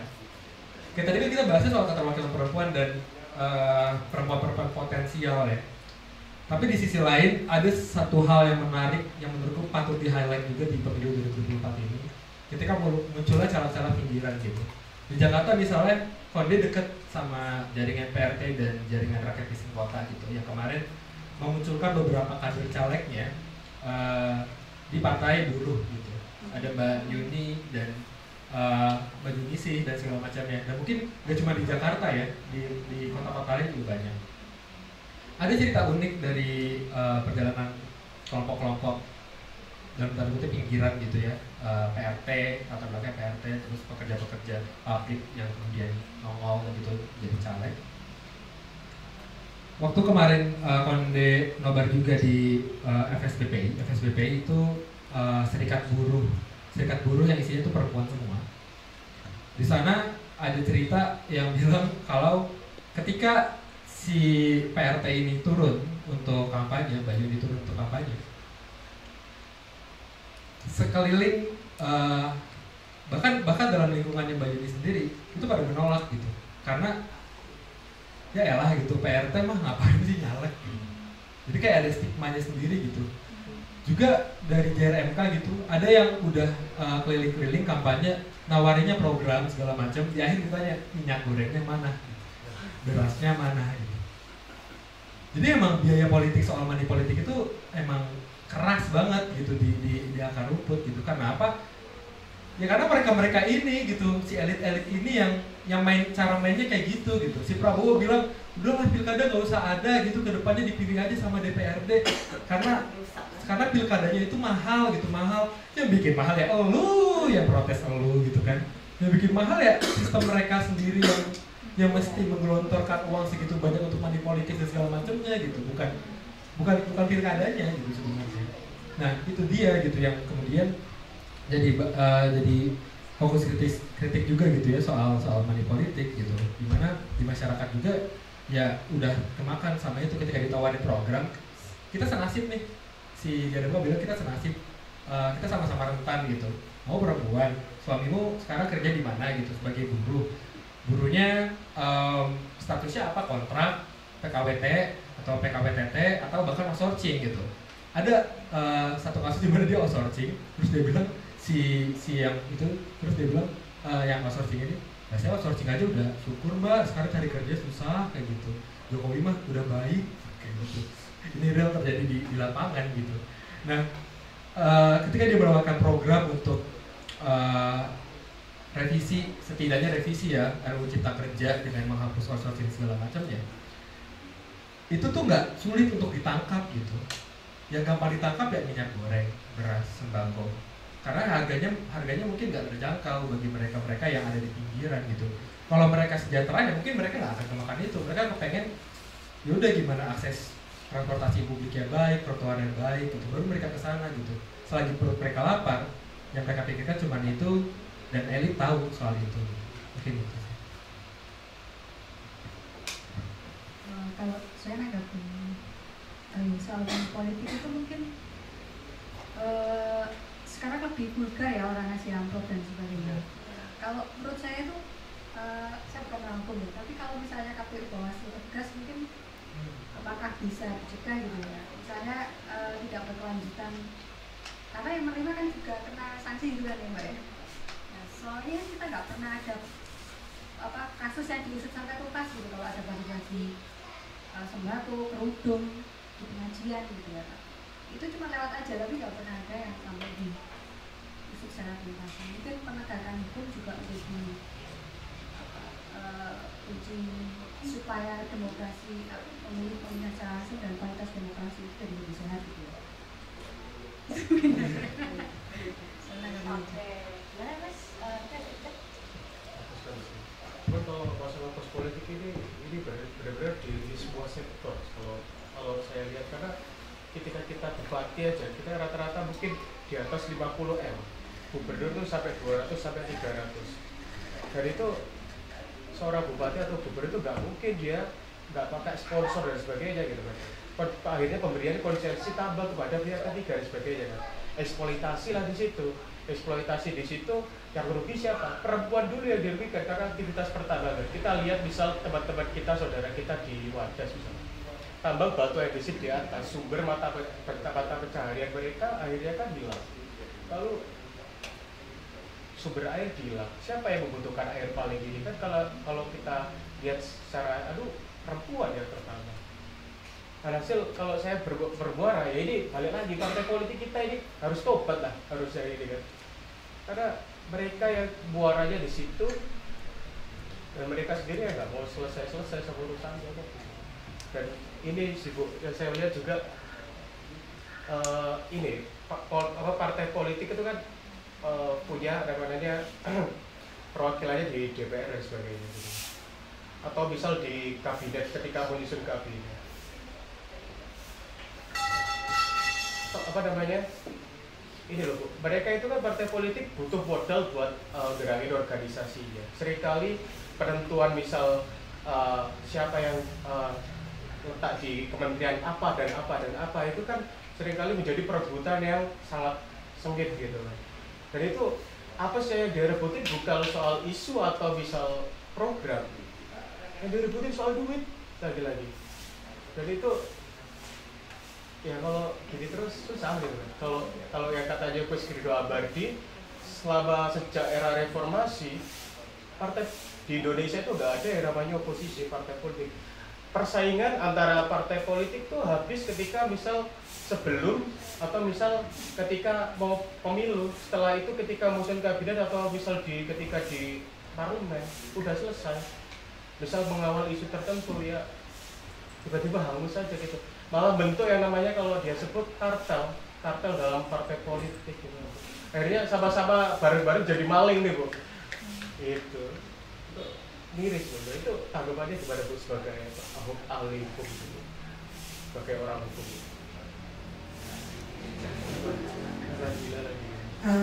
Kata Voltaire, kalau dalam masalah uang agama kita sama.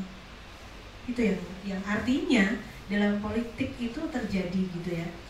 Tapi situasi-situasi yang kemudian saya nggak bilang bahwa itu kemudian kita akhirnya menormalisasi bahwa itu benar gitu ya.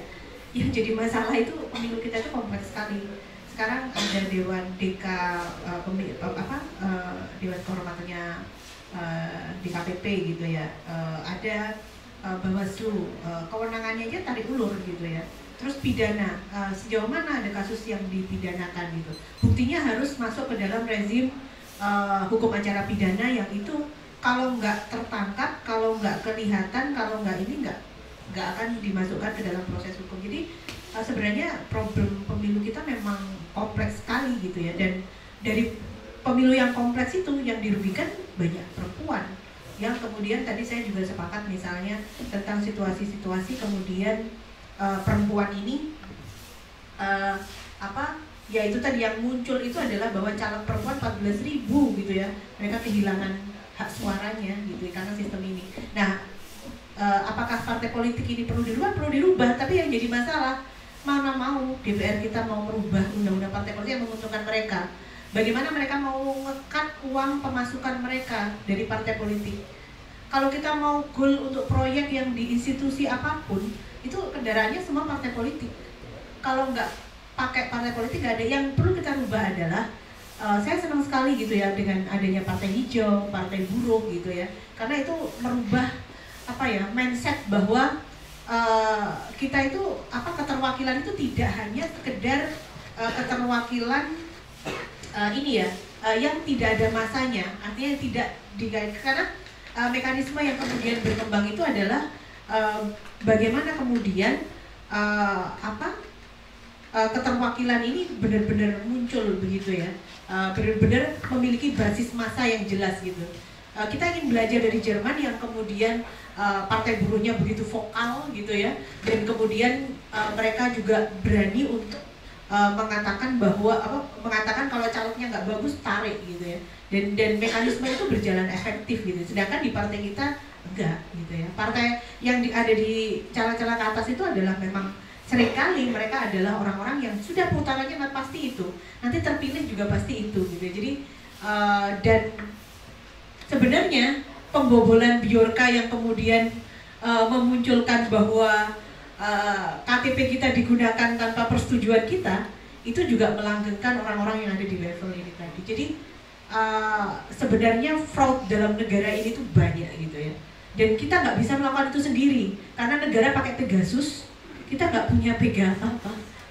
Jadi kalau ada yang membobol, dan saya pikir bahwa kita perlu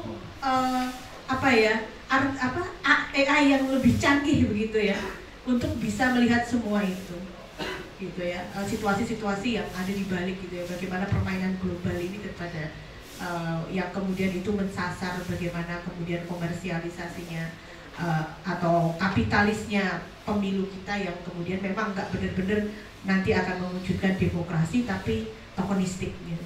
Kita nggak pernah belajar dari sistem merit gitu ya. Merit sama dengan I plus E, intelligent plus effort gitu ya. Kita nggak pernah melihat itu. Yang kita lihat itu dalam sistem kita itu adalah money dan money terus gitu ya. Itu ya. Mungkin mau nambahin dikit ya. Tadi soal money politics gitu ya. Tadi kan dibilang soal tambang juga yang kemudian ya lagi-lagi baliknya semua soal duit. Ya, sebenarnya di dalam aturan juga ada batasan dana kampanye ya, gitu sebenarnya gitu. Termasuk LHKPN itu ada. Nah, iya LHKPN bahkan ada gitu. Tapi ya lagi-lagi gitu, entah bagaimana pengawasannya dan segala macamnya itu yang juga ya intinya peraturannya secara formal itu secara di atas kertas udah ada gitu. Tapi ketika praktiknya, nah itu yang jadi sulit untuk diawasi gitu. Makanya tadi jadinya mainannya proyek gitu, bahwa ada dukungan dari perusahaan tambang ke salah satu calon, kemudian ketika dia terpilih nanti akan memuluskan segala macamnya gitu. Aku pernah liputan soal tambang ke Dairi waktu itu. Dairi itu di daerah di Sumatera Utara gitu. Di sana gerakan perempuannya luar biasa. Perlawanan tambangnya dipimpin sama perempuan-perempuan inang-inang. Mereka berjuang dari tahun 2012 sampai hari ini. Kemarin akhirnya menang di kasasi Mahkamah Agung. Tapi katanya DPM, nama perusahaannya DPM ya, yang punya Bakri, yang punya politik juga gitu kan. Itu apa namanya, katanya mau majuin lagi gitu, padahal udah kasasi DMA. Dan iya benar gitu, yang terdampak adalah yang pertama itu yang perempuan-perempuan dari lingkar tambang gitu loh. Karena ya balik lagi ketika ada di daerah rural, yang ya perempuan itu yang paling dekat dengan urusan-urusan ya domestik, yang reproduksi, dimana di sana air, tanah itu menjadi penting gitu. Dan ketika tambang itu masuk, ya udah kehidupan perempuan juga hancur gitu. Dan sepakat seperti yang aku lihat di Dairi juga, waktu 2012 ada banjir tambang yang menghancurkan ladang-ladang warga dan juga ikan-ikan yang sampai hari ini akhirnya ikan itu udah nggak ada lagi. Itu ada peran besar pemerintah juga yang abai dengan hal itu. Gubernur yang juga main-main dengan perusahaan, bahkan di tataran kepala desa pun yang juga main-main dengan perusahaan. Oke, thank you Mas Lufi. Semoga udah cukup menjawab ya Mas Farhanas pertanyaannya.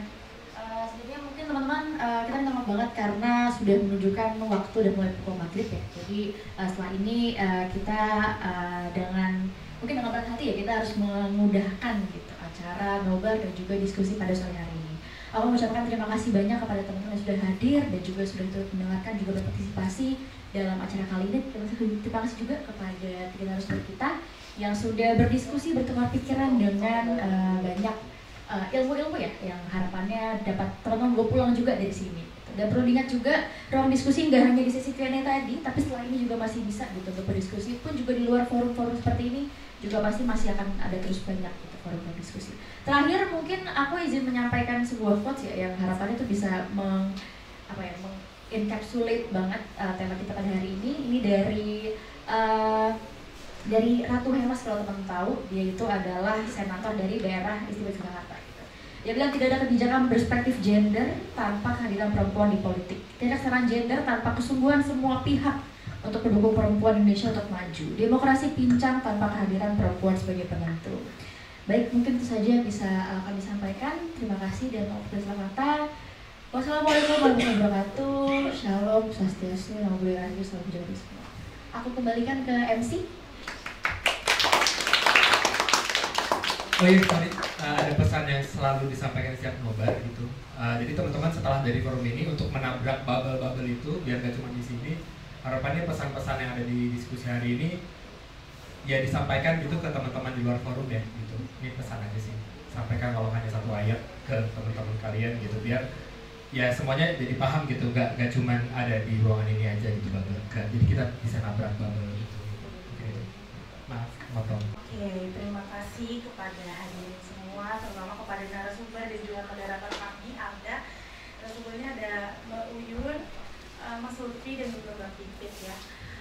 Jadi sebelum benar-benar mengakhiri acara screening film Perempuan Kandidat ini, aku mau mengajak teman-teman untuk dokumentasi dulu. Tapi sebelum dokumentasi, aku mau mengajak teman-teman untuk memberikan sedikit feedback kepada Kondi.co melalui barcode yang bisa di-scan di atas. Barcode-nya boleh di-scan di sini, sekaligus juga aku mengajak teman-teman untuk memberikan 1-2 kalimat after this bubble, apapun yang menjadi insight dari teman-teman yang teman-teman sudah dapatkan setelah berdiskusi dan juga menonton film di sini, boleh teman-teman tuangkan, tidak ada batasan apapun, bebasnya nanti dengan menggunakan sticky notes di situ dan juga spidol yang sudah kita sediakan. Tapi sebelumnya kita mulai dengan dokumentasi terlebih dahulu. Di situ aja. Dari sini diambil. Diri duduk diri ya. Apa duduk ya? Duduk ya. Sini aja. Hah? Mau di depan sini ya? 1, 2, 3. 1, 2, 3. Lagi 1, 2, 3. Oke. Pak boleh beritahu. Kamu kenal-kenalan aja ya.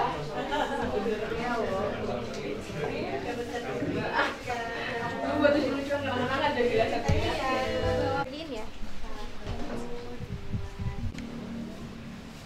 Sebentar. Tadi aja yang ide video mau video apa emang?